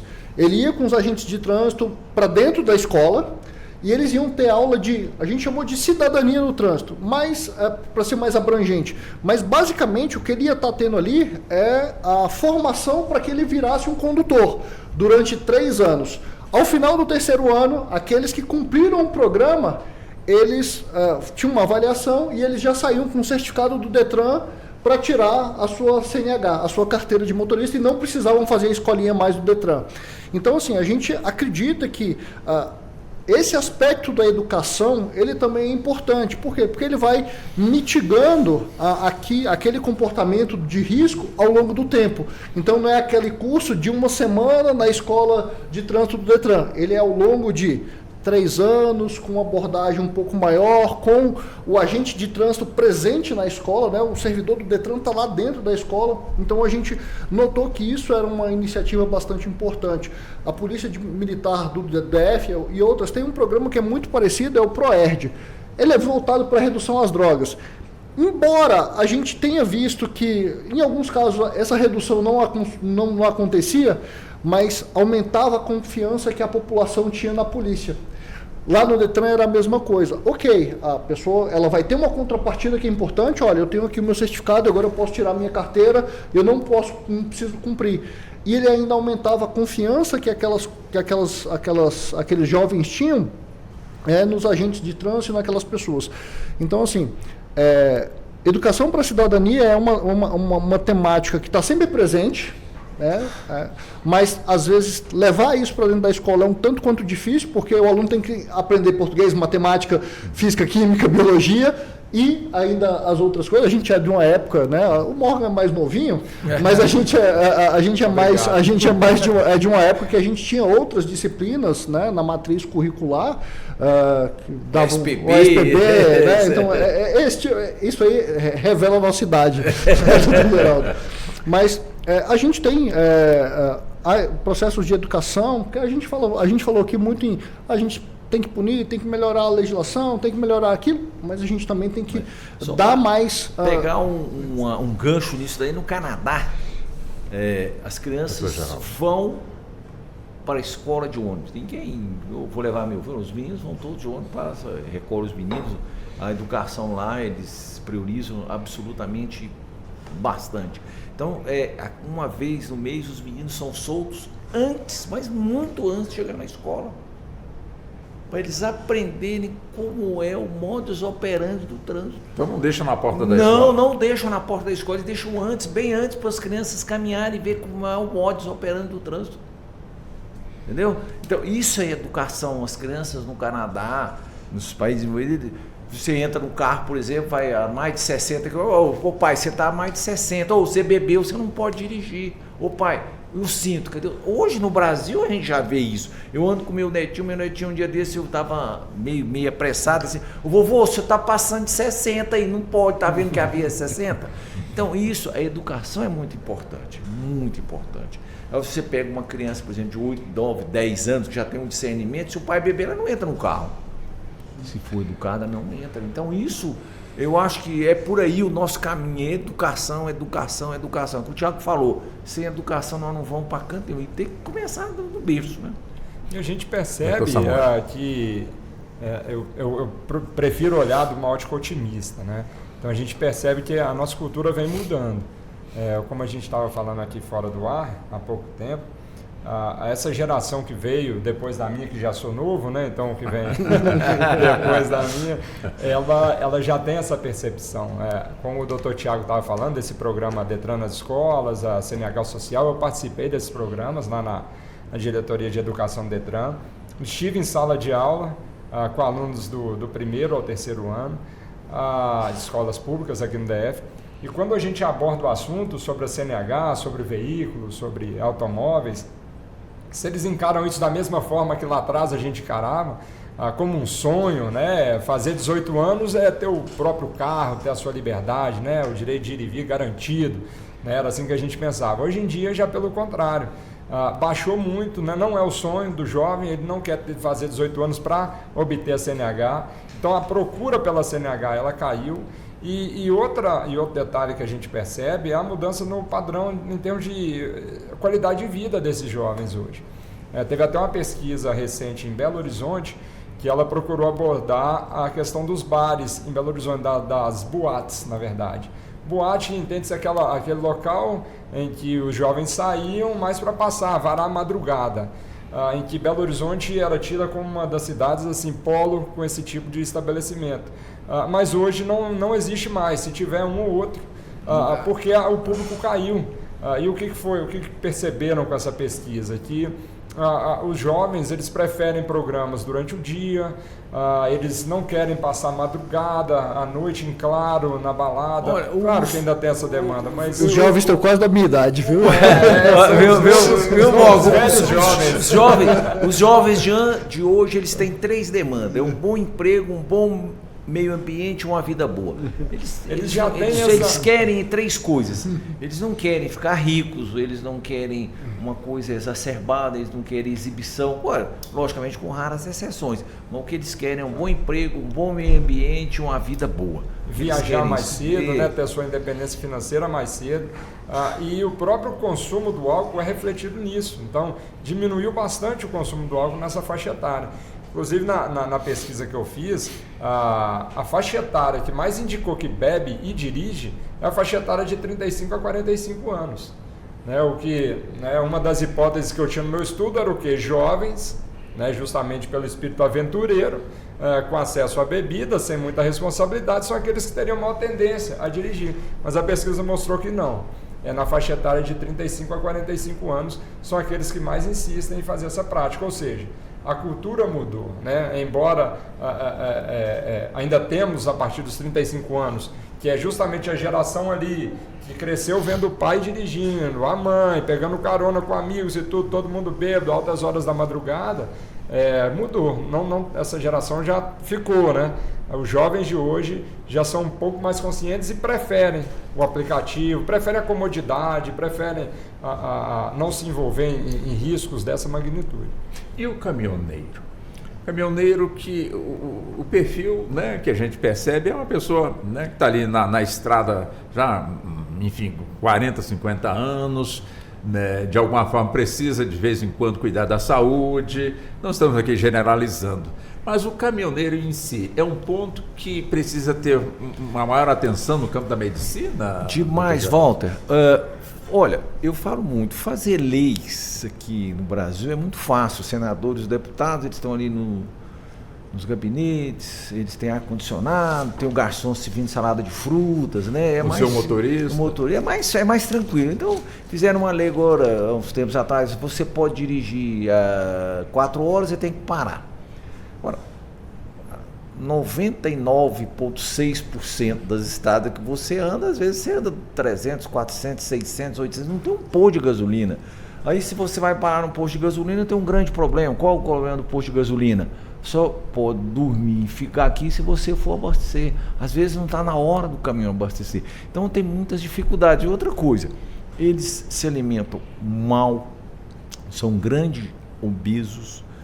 Logicamente, isso puxa a sonolência, eles não dormem direito, são diabéticos, doentes, trabalham, eles pegam uma carga em São Paulo, às 20 horas eles têm que entregar em Belém, às 20 horas, 36 horas depois. Então eles tocam com ribite, anfetamina, cocaína, e eles vão tocando, o caminhão ali chega um determinado hora que eles não sabem nem se estão no Pará, se estão em São Paulo, se estão no Rio, não sabem de nada, estão completamente perdidos, são super explorados, e o caminhoneiro, ele, quando acontece acidentes, são muitos acidentes, você vê hoje, 3 horas da manhã, um caminhoneiro tirou o caminhão aqui na BR-040, exatamente, 3 horas da manhã, você imagina, ele devia estar dirigindo desde 7 da manhã, quando chegou 3 horas da manhã, ele não sabia nem onde ele estava, quanto mais fazer uma curva.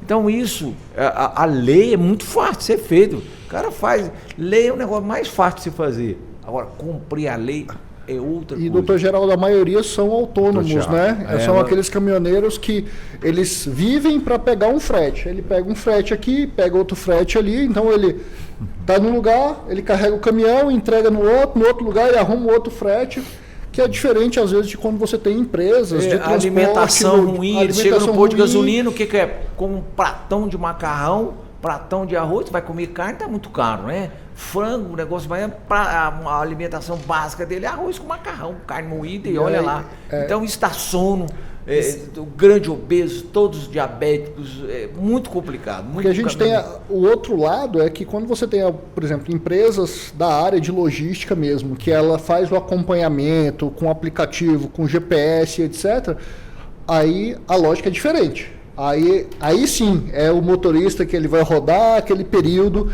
ele já vai saber onde ele vai parar, porque ele está rodando numa velocidade definida, se não tem nenhum problema na via ou ele não tem nenhum tipo de problema, ele vai parar no lugar certo, ele vai descansar no lugar certo, aí a gente começa a ver, né? Eu tive acesso a alguns dados de pesquisas de empresas dessas, que eles conseguiram reduzir em quase 80% problemas com perda de carga, extravio, roubos, furtos, problemas com caminhão, manutenção e etc. Mas a gente está falando da exceção. A regra é que o doutor Geraldo bem apresentou, né? É o motorista que ele vai utilizar medicamento para se manter acordado, ele vai dirigir o maior tempo possível para que ele entregue no menor tempo possível, para que ele possa pegar uma outra carga. E aí você tem o custo das rodovias, que é muito alto, o custo de pedágio é muito alto, etc. E ele tem que minimizar esse tempo de que forma? Dirigindo o maior número de tempo possível. E nessa linha, justamente foram criados os PPDs, né, os pontos de parada e descanso. Foi uma solicitação que veio lá daquela greve dos caminhoneiros, ali 2018, se não me engano, por ali, que é justamente ter pontos mais adequados para que eles pudessem parar os veículos, os caminhões, sem ter que pagar uma taxa pelo estacionamento, sem ter que consumir no estabelecimento, mas que eles tivessem segurança para poderem descansar o tempo devido, ter uma alimentação, uma refeição adequada, no mínimo uma estrutura de banho, de alguma coisa, para eles poderem seguir viagem. E eles dormem com o olho aberto e o outro fechado, com medo de ser roubado. Eles colocaram em várias rodovias que são concessões, né? Hoje você já tem esses pontos. Previsão em edital para poder... No Sudeste eles já são comuns, para o Nordeste ainda já existe, mas é um número bem mais limitado. Mas é uma alternativa importante. Inclusive, segue a mesma lógica, né, dos próprios deliveries hoje de motocicletas, né? Entregar num prazo curto para poder, a partir do volume, ele conseguir extrair ali a maior rentabilidade possível. Então ele corre contra o tempo, então isso leva ao excesso de velocidade, a uma direção mais fadigada, perigosa e acidente. Provavelmente, né, o aumento dos índices de acidente. Inclusive é algo que, por isso, vem sendo tão discutido, essa questão dos motofretes hoje em dia. Walter, 20% do dinheiro do SUS vai para trauma. Alguns hospitais chegam a 80% de ocupação de leitos só com trauma de síndrome de Down. A quantidade de pessoas que morrem 36 mil, mas 850 mil ficam feridos. Nossa. Imagina a quantidade de pessoas que vão ser encostadas pelo INSS. Esse ano que passou, o INSS teve um rombo de 460 bilhões de reais. Isso tudo tem muito a ver com o trânsito, mas muito a ver com o trânsito, porque a maioria das pessoas ficam inválidas, o que eles ficaram inválidos, o que aconteceu? Se encosta pelo INSS. Mas que é tido como uma banalidade hoje em dia, né, doutor Geraldo? Uma morte no trânsito hoje é mais um... o pessoal nem sensibiliza mais, né? Hoje em dia... Há 2 anos atrás eu fiz anestesia, que eu sou de formação, eu sou anestesista, eu fiz anestesia, o camarada tinha se acidentado há 7 anos atrás, rompeu o ligamento, ele estava 7 anos encostado no INSS esperando uma cirurgia. Meu Deus. É complicadíssimo. O trânsito hoje, eu acredito que seja um dos maiores problemas de saúde pública no Brasil, é o trânsito. Os maiores problemas de saúde pública. Vamos fazer o seguinte, nosso tempo já está encurtando. Eu peço licença só para trazer as manchetes do nosso jornal que entra no ar daqui a pouquinho. Em seguida nós voltamos para as considerações finais. Perfeito? Então, com licença. Vamos lá. Plenário do STF vai julgar a ação do governo do Distrito Federal que envolve o pagamento de gratificação a professores que atendem alunos com necessidades especiais. O Ministério Público Federal aciona a Vale, União e Estado do Pará por contaminação de indígenas com metais pesados. Com dívida de 1 bilhão e 400 milhões de reais, o Vasco pede recuperação judicial. O frigorífico terá que indenizar funcionária trans que foi proibida de usar vestiário feminino da empresa. Tribunais de todo o país terão que informar o valor da causa nos processos enviados ao Superior Tribunal de Justiça. E ainda, Poder Judiciário de Mato Grosso amplia a identificação civil para pessoas privadas de liberdade em todo o estado. O Jornal da Justiça desta terça-feira começa logo mais às 18 horas. Bom, doutor Samuel, começo com o senhor, 2 minutos, portanto, para as considerações finais.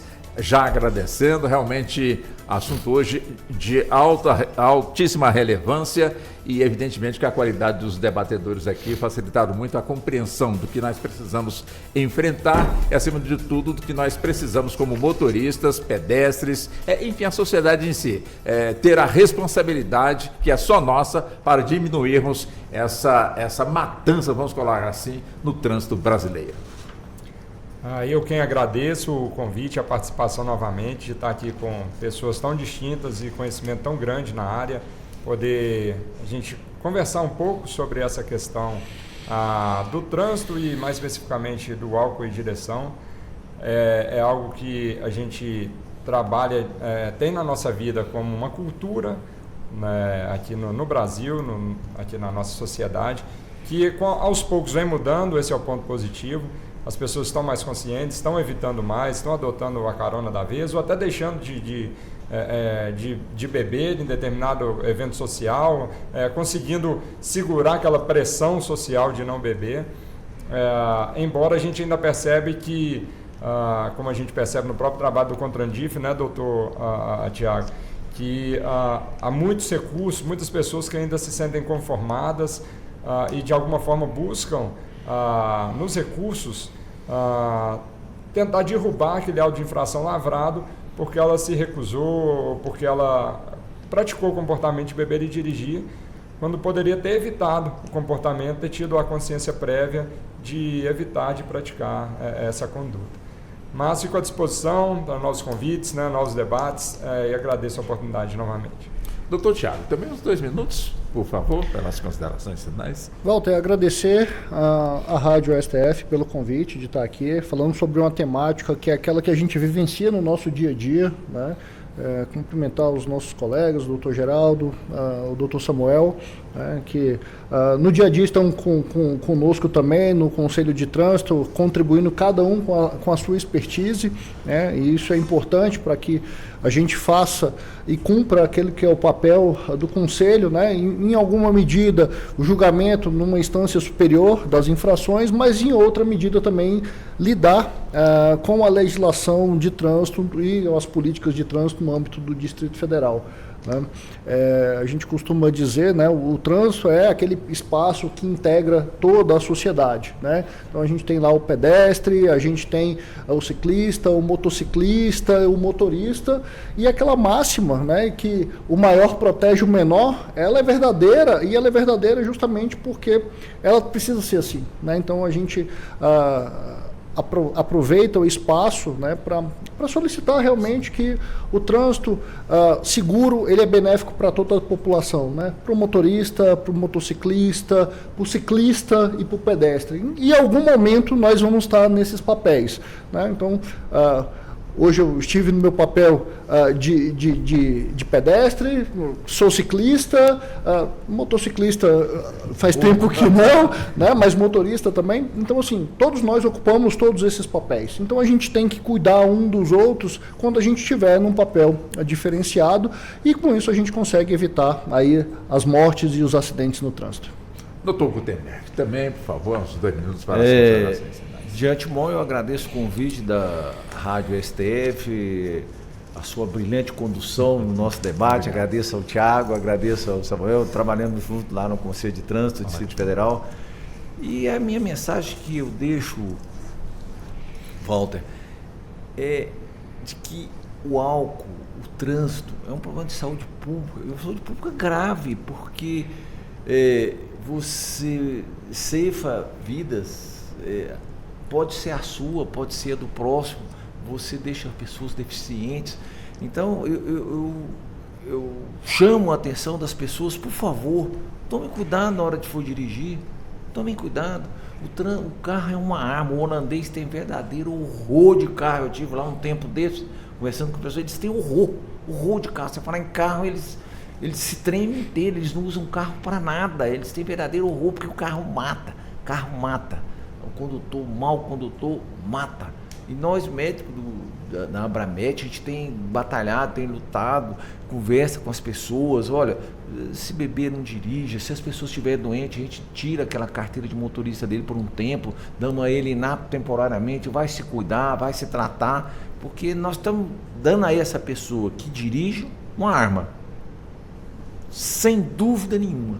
Agora, nós temos que dar essa arma que a pessoa tenha consciência de usar essa arma no bom sentido. Não adianta você usar essa arma para exceder a velocidade, para dirigir bêbado, para fazer ultrapassagens perigosas, não. Então, eu faço as palavras minhas para as pessoas, no carnaval, qualquer que seja. Se beber, não dirija. Ninguém está falando para ninguém beber, não. Pode beber à vontade. Carnaval foi feito para fazer uma catarse. As pessoas ficarem alegres, felizes e satisfeitas. Pode beber à vontade, agora não dirija. Um abraço a todos. Walter, posso só fazer uma Fique à sugestão aqui? vontade. Como que pode estar ao alcance de todo mundo fazer um pouquinho, né? Por favor. Eu fiz no meu aniversário uma caneca, comemorei 40 anos agora, já entreguei minha idade. Nessa caneca eu coloquei lá, né, meu aniversário, eu coloquei 2 de 20, para suavizar mais, né? E aí coloquei embaixo da caneca, que é uma caneca para bebida alcoólica, a frase, se beber não dirija. Então, todo mundo que chegou lá no meu aniversário e pegou essa caneca, pelo menos ele já assustou no início, já pensou 2 vezes. Já ia chamar o Uber. Um minuto para a mensagem, como o doutor Gutenberg puxou, né, muito importante, a mensagem para o pessoal que vai brincar e vai dirigir, portanto, nas estradas, enfim, nesse período de carnaval, doutor Samuel. Aproveitem o carnaval da melhor forma possível e com segurança. Não vale a pena correr o risco de, depois da sua festa, depois da sua diversão, entrar em um veículo sob efeito do álcool. Doutor Tiago, também um minuto, né, para a mensagem para o pessoal que vai curtir o carnaval. Dizer para os foliões, divirtam-se. Divertir-se faz parte da nossa vida. Só que tem uma responsabilidade de não misturar a direção com o álcool. Fora isso, pode se divertir, pode brincar o carnaval, pode aproveitar os dias de descanso, de festa, de folia, mas com a responsabilidade de que vai beber e não vai dirigir. Eu tenho uma curiosidade, antes de passar para o doutor Gutenberg, uma curiosidade, doutor Samuel, o senhor já enfrentou alguma situação em que aquele motorista parado numa blitz encrencou, brigou, não bêbado, mas não aguentava ficar em pé, aquela coisa toda, e acabou, portanto, as providências sendo tomadas? Um dia, 2 dias depois, ele procura a mesma equipe para pedir desculpa. O senhor já deparou com uma situação dessa? Olha, o dia que isso acontecer, a gente pode saber que estamos no caminho certo. Não acontece. Não acontece. É o que acontece, porque acontece com frequência, né? Na verdade, invariavelmente, toda operação tem, sim, aqueles que causam ali o desconforto nas equipes, nas outras pessoas que estão sendo abordadas, acabam causando esse tumulto. Geralmente, até por incrível que pareça, o condutor, ele, num primeiro momento, ele é o que mais, né, tem esse descontrole, mas os passageiros, porque sabem que ali eles não vão ser punidos, não vão levar a autuação, se eles estão embriagados, aí que eles elevam o nível ali da confusão. Premiar o bom motorista caberia na nossa legislação, doutor Tiago? Existe até uma iniciativa, né, de você ter a pontuação positiva, né, aquele motorista ou aquele condutor que ele não tem nenhuma notificação de trânsito, nenhuma multa, né, na linguagem popular, em 12 meses ele ganharia dentro de um cadastro positivo, e aí ele teria alguns benefícios, né, redução na alíquota do IPVA ou do licenciamento, etc., dependendo do estado. Ainda não foi para frente no estado brasileiro, mas existem sim iniciativas como essa. Doutor Gutenberg, o senhor fecha o programa com a mensagem para nós motoristas, não só nesse período de Natal, aliás, de Carnaval, mas no período todo, né? Já que todos os dias estamos dirigindo. Pessoal, consciência acima de qualquer coisa. Se você tiver com sono, não dirija. Se você for diabético, não toma seu remédio e vai dirigir. Tem as suas restrições, não tome seu remédio se o remédio não for indicado para tomar naquela hora. Procure o seu médico de tráfego, procure a Abramet. A Abramet tem todas as diretrizes mostrando a você como é que você deve se proceder, como é que não deve se proceder. E eu particularmente digo assim, gente, preserva a vida, nosso objetivo, preservar a vida no asfalto. Uma boa tarde para o senhor, um prazer tê-lo aqui no nosso debate. Até a próxima. Obrigado, Walter. Obrigado. Doutor Tiago, da mesma forma também, foi um privilégio também ter o senhor no nosso debate. Volte sempre. E muito obrigado pela atenção com a nossa emissora. Eu agradeço, Walter, você, aos seus ouvintes, e estamos à disposição no Conselho de Trânsito, assim como na Polícia Militar do Distrito Federal e no Departamento de Trânsito do DF. Doutor Samuel, da mesma forma também, um privilégio também enorme tê-lo mais uma vez aqui nos nossos debates. Igualmente, obrigado, Walter, pela brilhante condução também aqui do nosso debate. Ao doutor Geraldo, ao doutor Tiago, um abraço aos ouvintes. E o nosso abraço também ao doutor Anderson Costa, que ele precisou, com outros compromissos, saiu mais cedo. E o nosso abraço a você, aí ligado na 104,7 FM, a quem também nós agradecemos enormemente aqui os nossos convidados. Sou Walter Lima, fiz a condução do debate, que teve a produção da Ana Cláudia Possati, trabalhos técnicos do Neto Silva e a coordenação de jornalismo de Marcela Luiza. Muito obrigado, boa tarde e até o nosso próximo encontro. A Rádio Justiça apresentou Justiça na Tarde. Secretaria de Comunicação Social, Supremo Tribunal Federal.